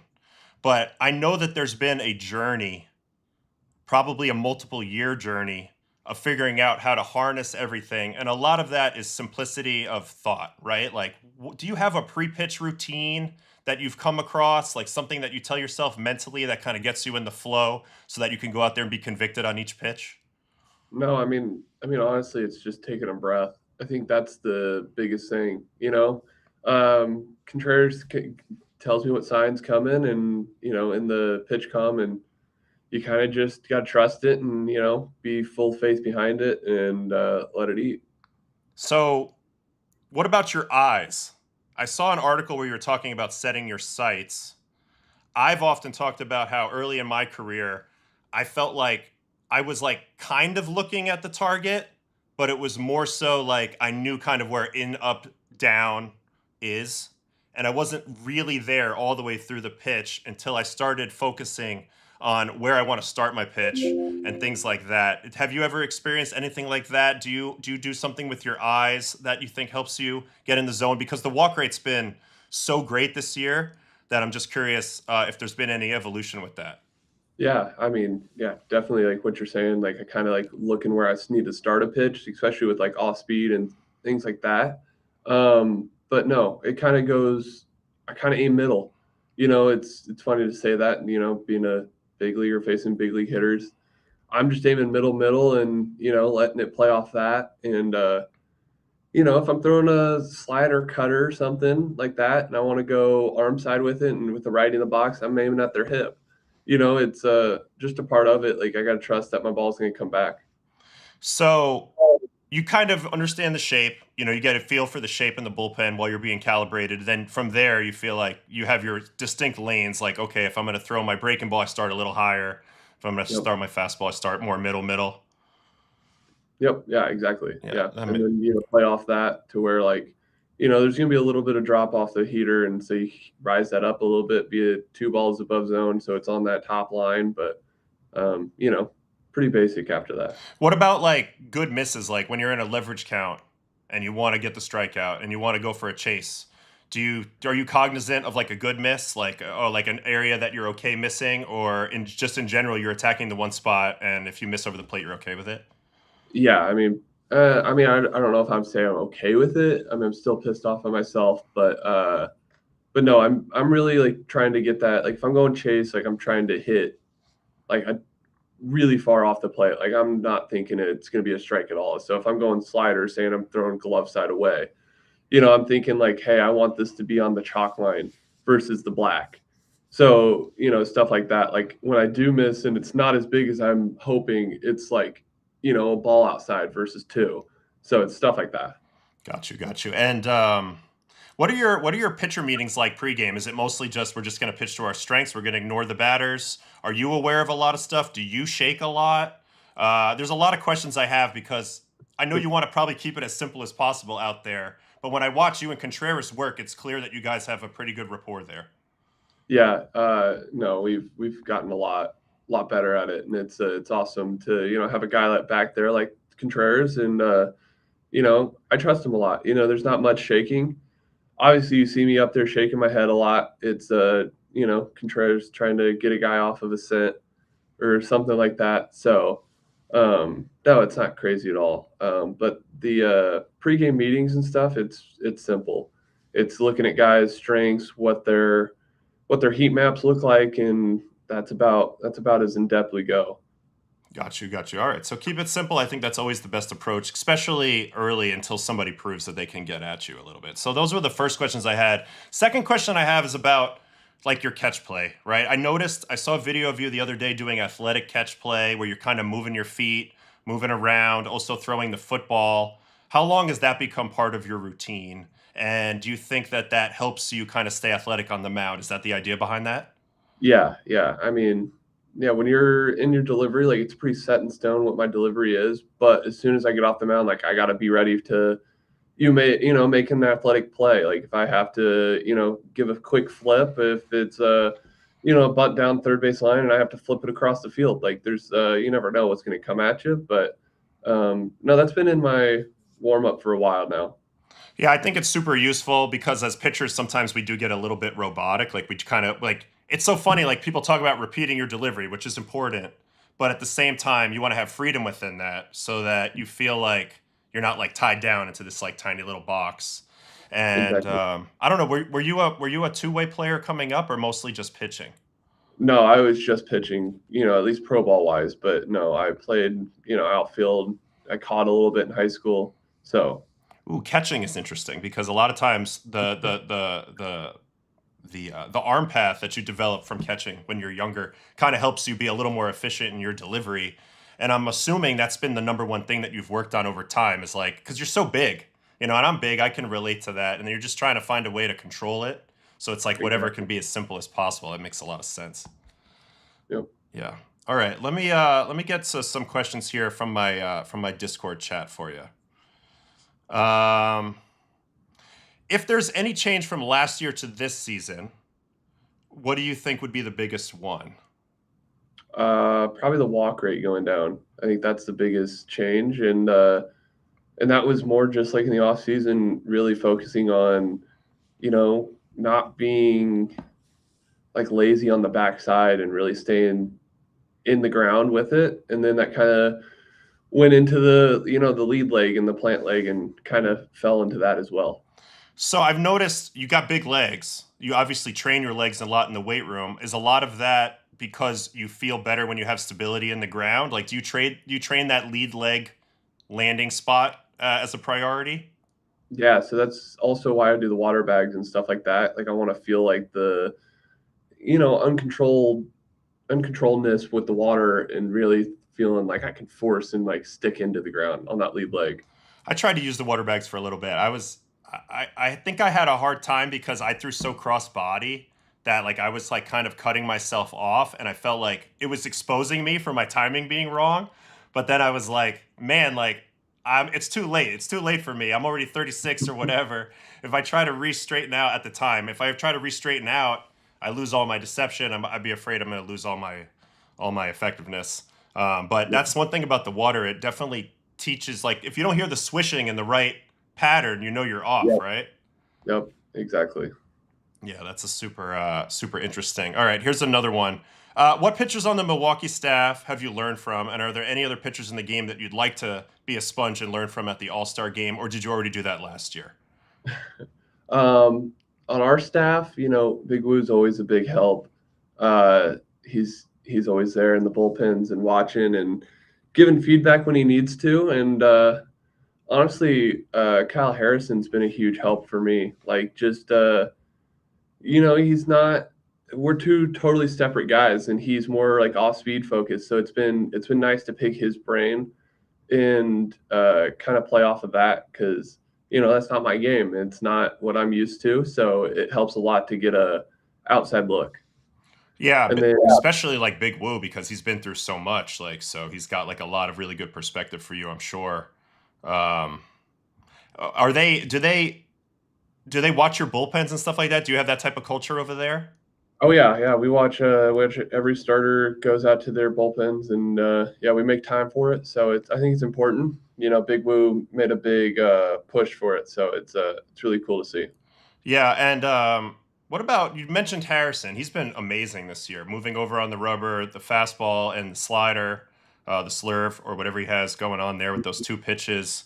Have you talked to him at all? Have you learned anything about his journey because he's been kind of kicking around for a bunch of different teams now? Like, do you feel like maybe he's gotten to a place finally where he feels comfortable and can just kind of go? Because that's what it seems like from the outside. Yeah, I definitely agree with that. Like I think he's comfortable in his own skin now and kind of understands the role that he needs to fill in a way. And no, he's doing excellent. And it's an awesome teammate to be in the dugout and clubhouse with. So it's an awesome opportunity. All right, what about Murph? Murph's got this great personality. One of the managers that everybody wants to know about around the league. You were able to shoo him off the mound in Colorado a couple weeks ago, which was pretty awesome. I never was good enough to do anything like that. But just curious what he brings and what your relationship is like, and what part of the journey he's been with you so far. Yeah, he's awesome. I mean, like like you were saying, like everyone wants to get to know him and be a part of his teams because somehow they figure out a way to win. And Murph's big into that and trying to win the day. And he kind of brings that college mentality of let's win now. And so No, he's awesome. He's a character. There's always something he has to say about the guys. There's a nickname that he's given around, and it's fun. This comment's funny. He's a baseball in human form. What about Chris Hook? I mean, this is another guy who gets a lot of publicity lately because there's been so many guys who have come through Milwaukee, the last handful of years and have really accelerated their game. From Quinn last year, Priester, Harrison this year. You're coming up. You continue to get better and better. A whole bunch of bullpen guys. What kind of impact has Chris Hook had on you so far? Yeah, Hookie's amazing. I mean, he always he's a wealth of knowledge. There's always something you can pick his brain about. But no, he again, I think he's also in that mindset of simple's better. He never wants to overwhelm you with stuff. And if Hookie has something to say and like you disagree with it, like he's easy to talk to and have a conversation with him of like, hey, I don't think we need to do this, and we figure something else out. But he's he's awesome. Yeah, I mean, I've been curious about him for a while because it is wild how many guys seem to make, really just like some subtle adjustments and then things start to, improve from there.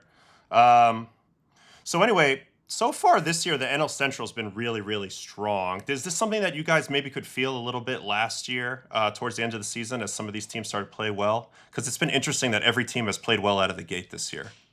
Yeah, of course. I mean, yeah, the Central has been amazing. There's the Cubs at the end of the year, obviously were in the playoffs with us, and that was an incredible series. The Cardinals are also, rolling right now with JJ Weatherholt and all those guys over there. Did you grow up a Cardinals fan or a Royals? I was more Royals. I'm 30 minutes, 45 minutes outside of KC. So, but no, I spent my time over there watching Yachty and Wainwright. So I spent my time watching some Cardinal games in my days. Yeah. Who were your other pitchers that you looked at growing up? Like, were there any Royals guys? Like Giordano Ventura, I'm wondering. Yeah, of course. Yeah. He was incredible. I also had Greinke, watch Greinke his rookie year, win the rookie of the year and stuff like that. So, Greg Holland, guys like that. So it was really cool to, be a part of that era of Royals history. I played with Greg. He was nasty. He threw like an invisible slider that would just everybody would chase in the dirt. It was wild. Oh yeah. Yeah. Yeah, he did. Question about last year's postseason versus the Dodgers. Obviously, you guys didn't win that series, but they used you in some interesting ways. I thought it was very effective. What was the conversations like headed into that series? And did you feel your heart rate or any emotional change being in a postseason game? Yeah, of course. Best example is going into that first game against the Cubs. My heart was pounding, and no, going into that Dodgers series, they were kind of using me as a starter again, which is really cool. Going kind of like Ashby opening for that one game, and then let me go. So it was really it was cool. Yeah, I think that's an interesting way to go. I mean, how about Ashby with the 10 wins already? Crazy, awesome for the guy. A little vulture action, but no, he's good. He's doing amazing. He has a win in almost like a third of his games, which is wild. Yeah. What, he's been in 33, I think, today, or 32 or something, like with that game last night. So yeah, it's outrageous. Yeah, I was thinking about that. I think my career high was like 7 wins, maybe 6. And man, he's on a run. I wonder what he can get to. I wonder what the all-time record would be. Like I have no 15 clue. Or something like that. I bet you it's more than that. I bet you guys get up in the 30s. Yeah, probably. No way. Maybe back in the day. I don't know. It's hard to say. Really hard to say. Relievers, because it's all luck of the draw. Like you have to come in like a tie game, or down 1, and then your team has to rally. So very situationally dependent. All right. There's a lot of questions about your routine, like your throwing routine. Is it one of those things where it's super dialed in every week between starts, or is there a little bit of feel there based on how you're feeling and a bunch of different variables? Do you lift on the same day? A lot of questions about this. Starting pitchers wanting to know how you go about working on your body in the 4 days between your starts. Yeah, I mean, it all depends if 4 days, 5 days, whatever it is I get. But no, it's pretty cut and dry. I'm gonna work out, day 2, day 3, both are lower body, upper body days. So, I might switch those around depending on the bullpen schedule. But no, the my warm up and throwing in between is really light. I don't like going more than probably 60, 70 feet, because I feel like that's about as far of a throw I'm going to get. So you kind of just stick around that. That's fascinating to hear because there's been two schools of thought on that my whole career. Like I played with Adam Wainwright and guys like that who threw 60, 70, 80 feet tops. And then I played with guys who threw 300 feet every day. Yep. It feels like it's a little bit different for everybody, but for the hardest starting pitching thrower ever to only be throwing 60, 70 feet, it is interesting that's your strategy. And I kind of get it. I mean, that's the distance you're going to throw from. You want to get dialed in from there.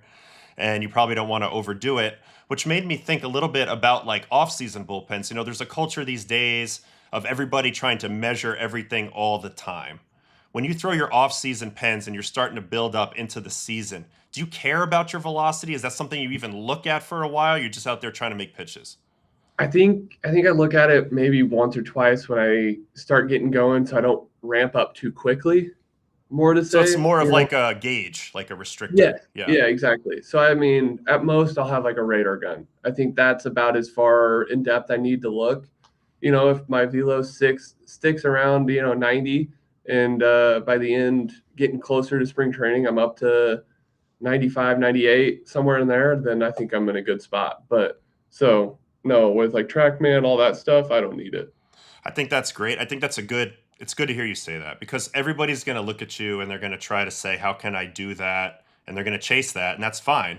But my point is, maybe you don't need to do that in November or December. Yeah, exactly. Maybe walk before you run. I mean, I used to get intimidated, honestly, at the end of my career when I would get to spring training and the guy next to me would be throwing 98 in his bullpen, and I'm throwing 89. But I'm like, yeah, because like I got to get ready for the whole 162 games. Like, what are we doing here?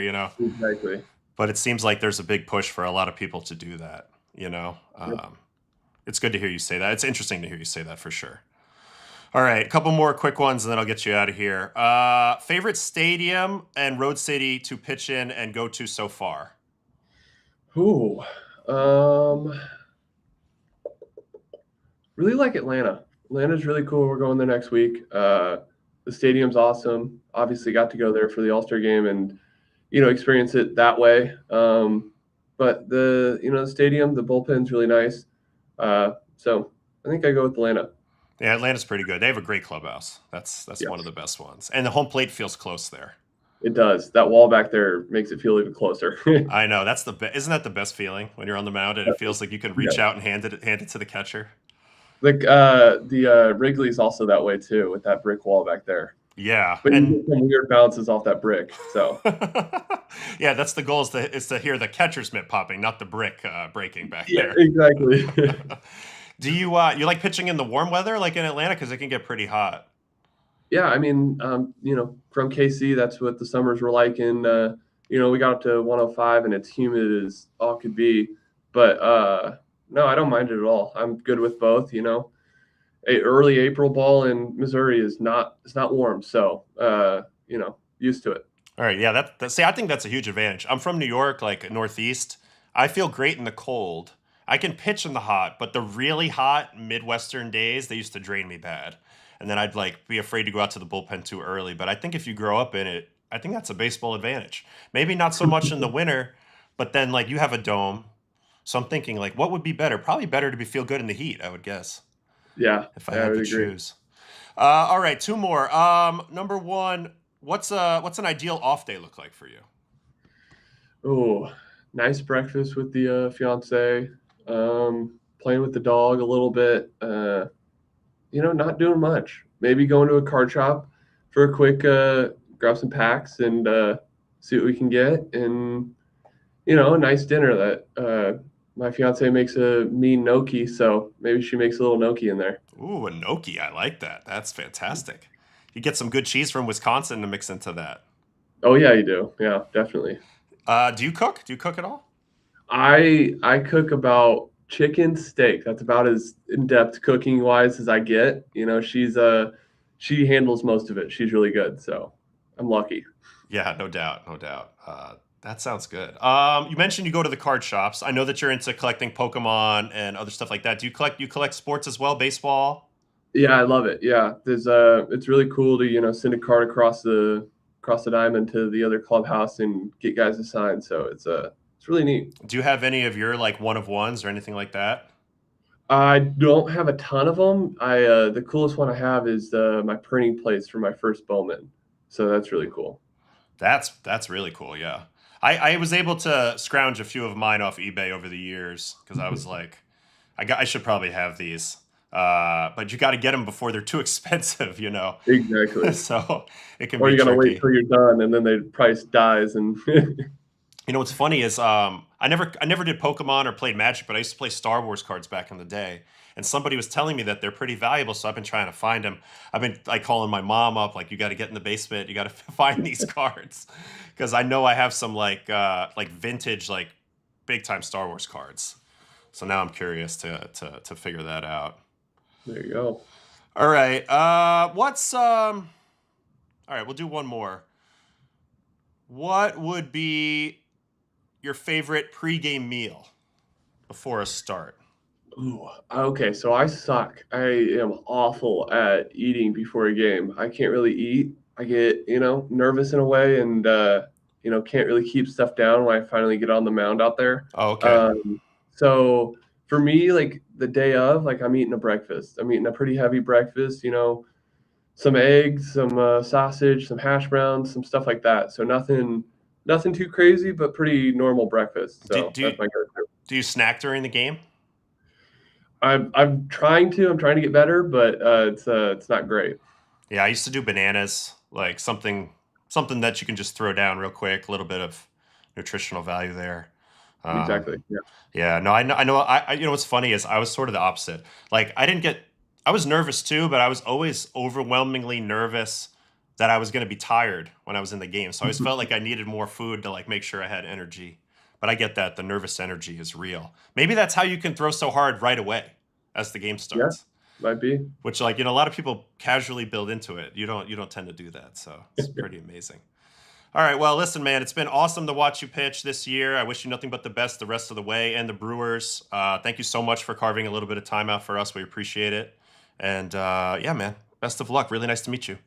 Yes. Nice to meet you as well. Thank you for having me. Yes, of course, appreciate it. All right, that's it. That is it for Mr. Misiorowski. We will say goodbye to him right now. Hang up the call. All right, thanks, man. Yep. And that is it. Hold on one sec. Let me take the browser off here. And that's it. He is gone. All right, that was it. Didn't really get to ask him everything I wanted, but I lost my train of thought quite a bit. Couldn't get him to couldn't quite get into it as well as I wanted to, but I thought it was really interesting, especially, guys, the part about how hard he throws in the offseason. I think a lot of people have the misconception that to throw 100 in the game all the time, then you got to throw 100, you got to be like sitting at that level all the time. And that has to be something that you're constantly working at always. But I thought it was very cool that he says he uses it more as like a governor than anything else, his radar gun issue. Sorry about the muting at the beginning. I remembered to unmute him and then I muted myself because I was talking to him off camera for a second. So then, of course, the intro isn't going to be right as usual. But yeah, it was okay. Anyway, like and subscribe. Hope you guys are good. Hope you guys appreciate it. We'll have more guests on here soon. I saw your Chalamet question. I just, I don't know. Does he know Timothy Chalamet? I didn't know what to ask him about that. I should have asked him about his closer song. That would have been good. But I don't know. Anyway. Yeah, hit that like. Hit that like. Sorry about Brett almost breaking her toe running into the room. So, yep, sorry about that audio at the beginning. And we'll continue to get better on this show. But that was really cool. Really cool of him to come on. And Very excited that we were able to get him on right now. Are you going to go to parade tomorrow? No, I'm going to the East-West game down in Alabama. So there will be no show in the morning tomorrow. I'll probably try to do a night show or something tomorrow. But no parade for me tomorrow, which is a little bit of a bummer for sure. Wait, AO used to eat Skittles in game. Yeah, at one point I did. At one point I did. Little sugar rush. You know, back in the day I didn't even drink coffee. So there was a whole stretch of my career where I was like really dragging during day games, and I would try to attack it sometimes with candy. Is that a good idea? Probably not. Did it work for a little while? Yeah, it worked for a little while. So anyway, thanks, Jesus of the Apes. Appreciate that. And I wasn't even talking about you before. I saw you in the comments. There was somebody else that we had to boot. But and sorry I asked him about a negative, but I thought he would laugh about it a little bit. But I couldn't get him to laugh. I couldn't get him going quite the right way. Only a few giggles. But no big deal. I wasn't trying to mess with him too much. I don't know. I thought it was an interesting comment. He was talking about the biggest things for him are to take a deep breath, to lock in on his targets and understand his lanes, and that he doesn't try to overdo it with throwing distance, and he doesn't try to overdo it with throwing power until he's actually in the game. He lets all those things happen naturally. He was a catcher at one point when he was very young, so there's an element of a more efficient arm stroke in there. So all of that to me gave me some good insight. Obviously, he was focused on the walk rate. They're keeping the plan simple. It's all the things that you would have expected to hear, except, you know, the routine is always a little bit of a mystery. The water bag is part of his thing because dealing with the instability of the water bag as you turn the water bag, if you guys haven't seen them, One-Away Performance, Tidal Tank, there's a lot of different people that sell and talk about water bag training. Skeens is on the train with that. So I thought a lot of that was good. Obviously, we don't know each other very well, and I wasn't asking him nothing but fun questions, asking more technical questions. But either way, we had a good time. So do hitters still chew tobacco? So they got rid of that a while back, but there's still some people doing tobacco and dips, of course. Did I get upset as a relief guy when the Miz said Aaron Ashby was a vulture action with the 10 Ws? No, I didn't. I never got upset about the vulture because it's true. I mean, we come in and we get a couple outs and we get credited with the win. Meanwhile, these guys are, pitching the whole game and they aren't getting it. All right, so if you guys don't know what the water bags are, let's see if I can show you a quick video of what it might look like. Somebody doing a water bag, aqua bag training for a pitcher.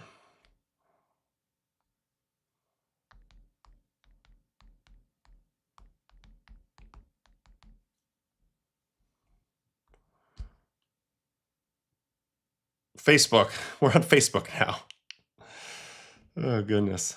All right, so here he is. He's got the tank strapped to his back, as you can see here. Let me expand that to full screen. Got the tank strapped to his back. And all he's trying to do is go into his rotation and feel his sequencing perfectly so he can swish the water from one side of the bag to the other. That's what we were talking about in the interview there a little bit. And for him, that's important because he introduces some instability into the system, and then his core has to activate to work through that.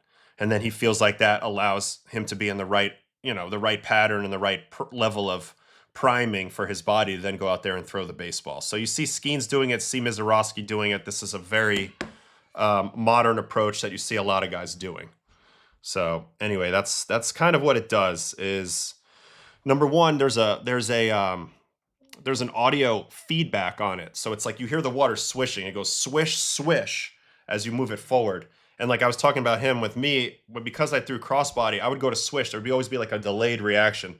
Like I wasn't transferring the energy cleanly. The water represents the energy transfer in the rotation. So he's striding straight down the mound, opening his hips, opening his torso, then shooting the shoulders through. And he hears that stream right there in the right moment. and that tells him he's locked in with his sequencing, and then he can go ahead and start throwing. He also does his athletic catch. He talked about his athletic catch a little bit. Just something in case, he has to go field to play, but I also think it keeps you a little bit out of that robot syndrome. That's what I was trying to get at with him a little bit there. So I thought all of that was pretty cool. Definitely gave us some insight. He's been the nastiest pitcher in baseball this year. And that's kind of his routine, the keep it simple routine, which makes a lot of sense. When you're so good, you can definitely keep it simple. All right, what else we got here?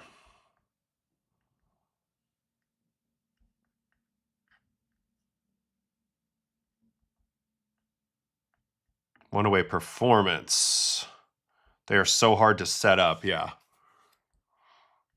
Classic half dip, half bubblegum action. Yep, you see a lot of that, wrapping the chaw in the bubblegum still.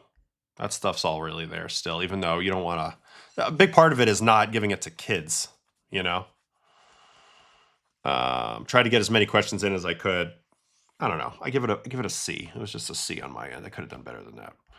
All right, let's check in on our games right now, and then whatever else you got in the chat. Current scoreboard at the moment. Wow, Mets are winning 9-1 in the 8th over the Reds. So they needed that. Royals 6-0 over the Nats in the 6th. Marlins 6, Phillies 4 in the 5th. And Giants 5, Braves 2 in the 5th as well. Tigers and Astros 0-0 in the 3rd. Padres 1, Cardinals 0, bottom 2. And then a bunch of games that are going to be starting later. So we got a lot of getaway day action for a Wednesday. That's when you see the day games on Wednesdays. One of these teams got to get out of town. So what can a pitcher like the Miz do to protect himself from injuries? It's a good question. And I often talk about this a lot because this is like, a big separator in the sport, how healthy you can stay. Unfortunately, this is often very individual. There's certain things that cross over. Understanding a high-low work model is super important. And what I mean by that is when you're resting, you're resting. You're not adding any more stress to your system when you're resting, but you're doing active rest so you can help facilitate recovery. But when you're throwing, train your arm. Don't half-ass it either. Like, have some element of high workload, which most of the time is the game in the season.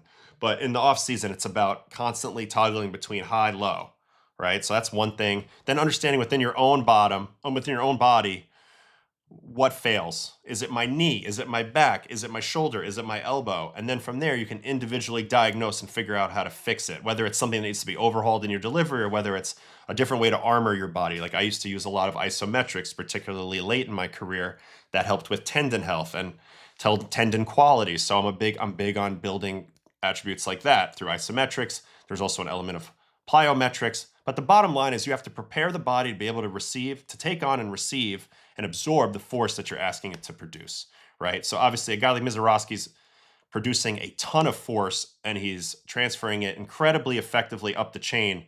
So he has some work to do long-term if he wants to stay healthy when he's throwing this hard.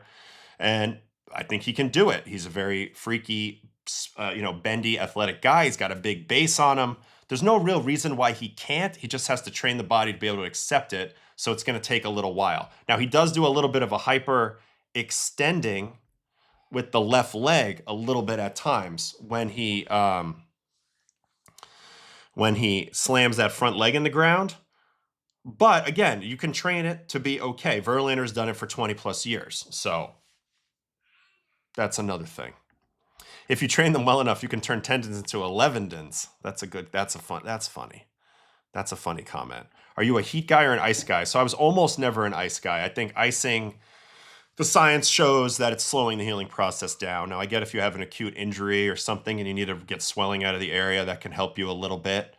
But no, I think you want blood flow. So usually warm brings more blood flow, and that's the important distinction there. To me, it's like you want movement of the blood and the nutrients throughout the body. You don't want to stagnate that, and a lot of times that's what happens with ice. So big on that. All right, what else we got here?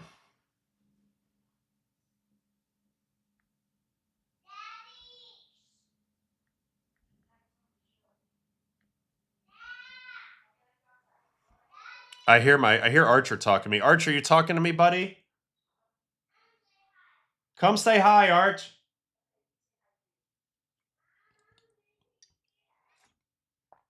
I fear that. The plant leg is the injury fear I have with Miz. He's a freak and durable. That plant leg on visitors mount scares me.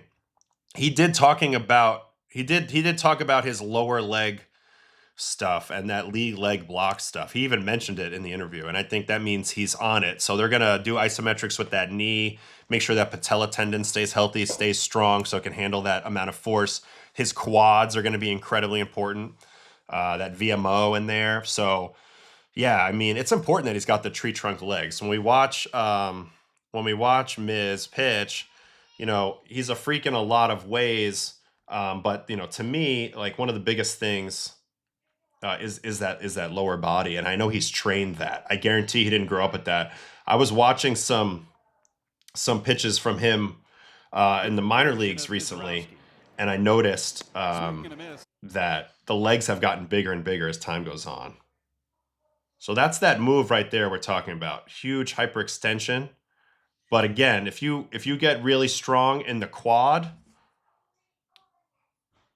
right there, and then you train that tendon properly with isos, you can take on force like that. So it's an efficiency thing. He's stopping himself. That shoots the power up the chain and eventually out the hand.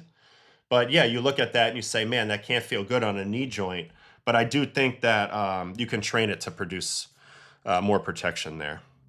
I know you hear Archer, Brett. Ridiculous.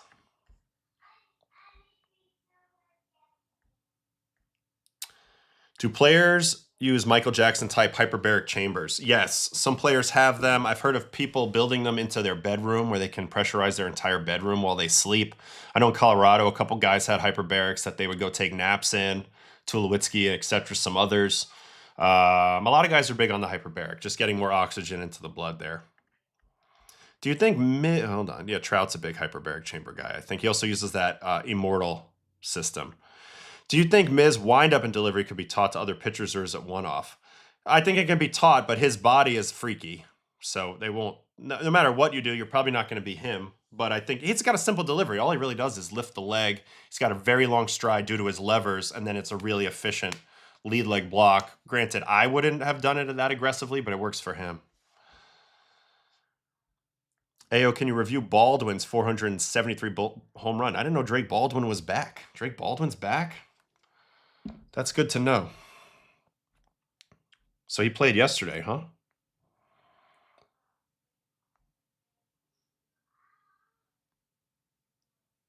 Hold on.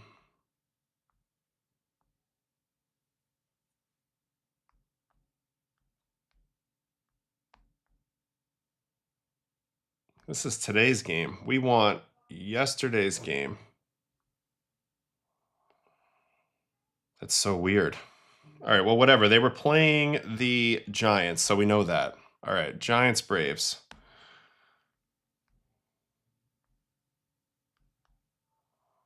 Here is Drake Baldwin. Home run to lead off the game off Adrian Hauser. So welcome back, Drake Baldwin. Here we go. Four-seam up away, ball one.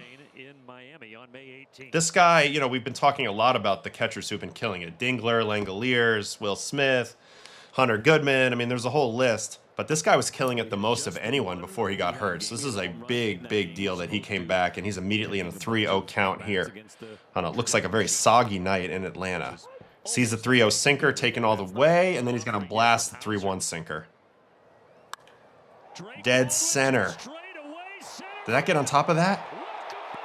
Oh, it went over even further than I thought. It almost made it to the back. It went to that bush there. It almost made it to the back of the batter's eye. This is an absolute bomb. I think only like Acuna and maybe one other guy I've ever seen get close to this spot. It's a dead center. Maybe Pete. Wow. That was ridiculous. Exit velo guess. I'm going to say 113. Yeah, 113, 112.8. Man, Baldwin is one of my favorite hitters in the game. Dude. What a monster. This ball is absolutely creamed. First game back in the rain. And he's not a big guy. He's special. I'm starting to realize just how special. I mean, the swing itself, he compacts here. He goes from tall, like real tall in his setup to compacted. Stays back really well, though. Man, what a freaking swing.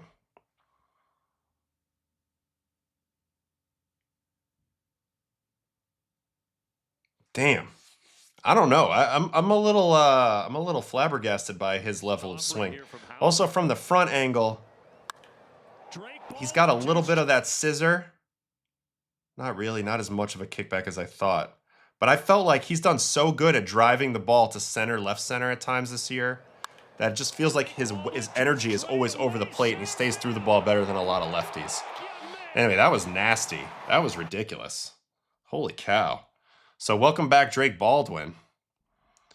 And he is off to a ridiculous start. I guess he didn't miss that much time. He missed, what, 2 weeks? 2.5 weeks? He did pretty good to get back off of, what, was it, an oblique maybe? Off to a hell of a start, though. 390 on base, 559 slug, 948 OPS. Good at absolutely everything. Maybe swings a little bit too much. Catching's been good, except for the steals. But it looks like the pop time's above average. That might not be on him. And then that's coming off of his season last year. 810 OPS as a rookie, 19 home runs. This guy's really good. I don't know. I mean, it seems like the Braves have always had a good everyday catcher, Brock Bird. You know, you think about going back years now. I mean, Murphy before that. You know, Contreras was there before that. You know, it seems like they've always had somebody. So he's kind of nuts. Braves will get pitching at the deadline. That's the biggest thing they're going to need. This Haesung Kim ordeal is starting to scare me. Okay. There's one. Do you think the Braves traded for Skubal, they would be the biggest threat to the Dodgers? I don't know, but yeah, I mean, that would help. Sale, Skubal, and eventually maybe Schwellenbach would be big. You know? Yeah, McCann would be big. McCann would be huge. He was big back in the day. Him, Javi Lopez. There's been so many good guys.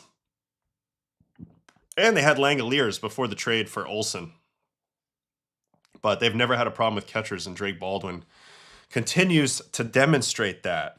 Look at that nice spray chart, too. He's done it all over the field. Yeah, he's got some pull side pop, but he's got 1, 2, 3, 4, 5, 6 home runs basically to center.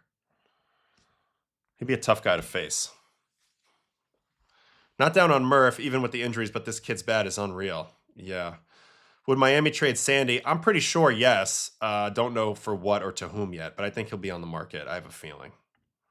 I mean, the Marlins always have to be thinking like that. TDA and Acuna are the only two to hit a home run that far to center field in the StatCast era. Damn. Sox would need to... Oh, so this is about the Braves getting Sonny from the Sox. What do you think? Sonny's having a good year.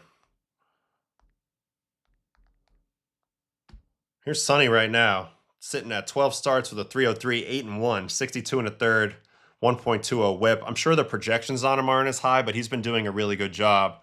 I guess the big question is he a playoff starter for you? You know, if you're willing to pay the price on that or not. Or you know, maybe the price isn't as high because they want to get off of him. But I don't know. Good question. I think Sonny could maybe be on the block. A lot of Red Sox are going to be potentially on the block. No doubt about that. No question about that.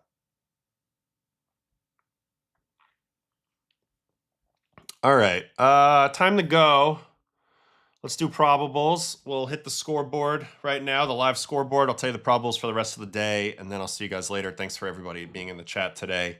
Kind of a wonky day, but we did have the great Miz on, so And you missed my intro. I said it was such a nice. I did it so nice when he came in, but of course I didn't unmute myself. I just can't get over it.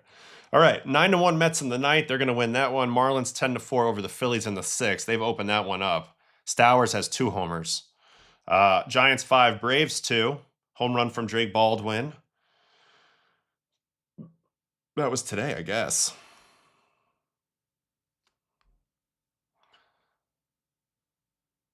Is that today or is that yesterday?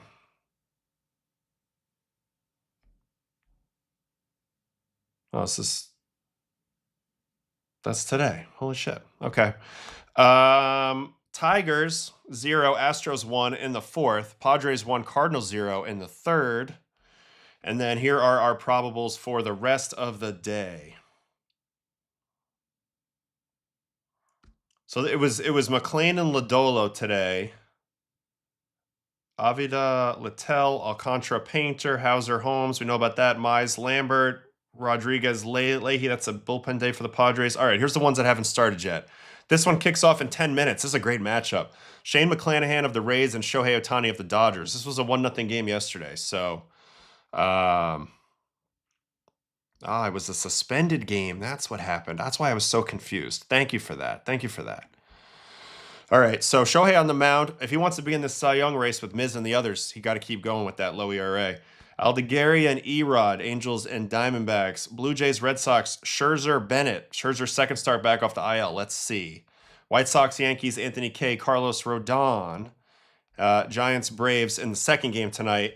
Wisenhunt and J.R. Ritchie. See, the Braves are working with a lot of young pitchers. They definitely are. I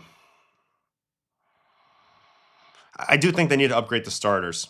Gavin Williams and Brandon Sproat, Guardians Brewers from the land of the cheese. Rockies Cubs, Sean Sullivan, Javier Assad. Rockies Cubs. Pirates A's, Braxton Ashcraft, Aaron Savale. Axcraft, still cooking. And then our final game tonight, late start tonight, 9:40 Eastern. Kyle Bradish, George Kirby. So I actually just watched Bradish pitch against the Mariners. Bradish has a big walk problem. That's his biggest issue. And we'll see if he can straighten that out. Yeah, he's been really just, he's been tough with his walks this year. So anyway, good games today. A lot of good games going on. World Cup. We got just everything going on today. College World Series, a whole bunch of stuff. Anyway, thanks so much for everybody being in the chat on all the different platforms today. Thanks to Jacob Misiorowski for joining us today. Definitely appreciated that. Got some insight out of him. And thanks to all of you. I don't know what the timing is going to be for the next show tomorrow. Can't be in the morning because I'm traveling, but we'll see. So just stay tuned and I'll definitely announce all that. Anyway, thank you guys so much. Hope you guys are good. Appreciate you guys hanging with me today. And hopefully we'll have another great guest here soon. So have a great rest of your day, everybody. Adios.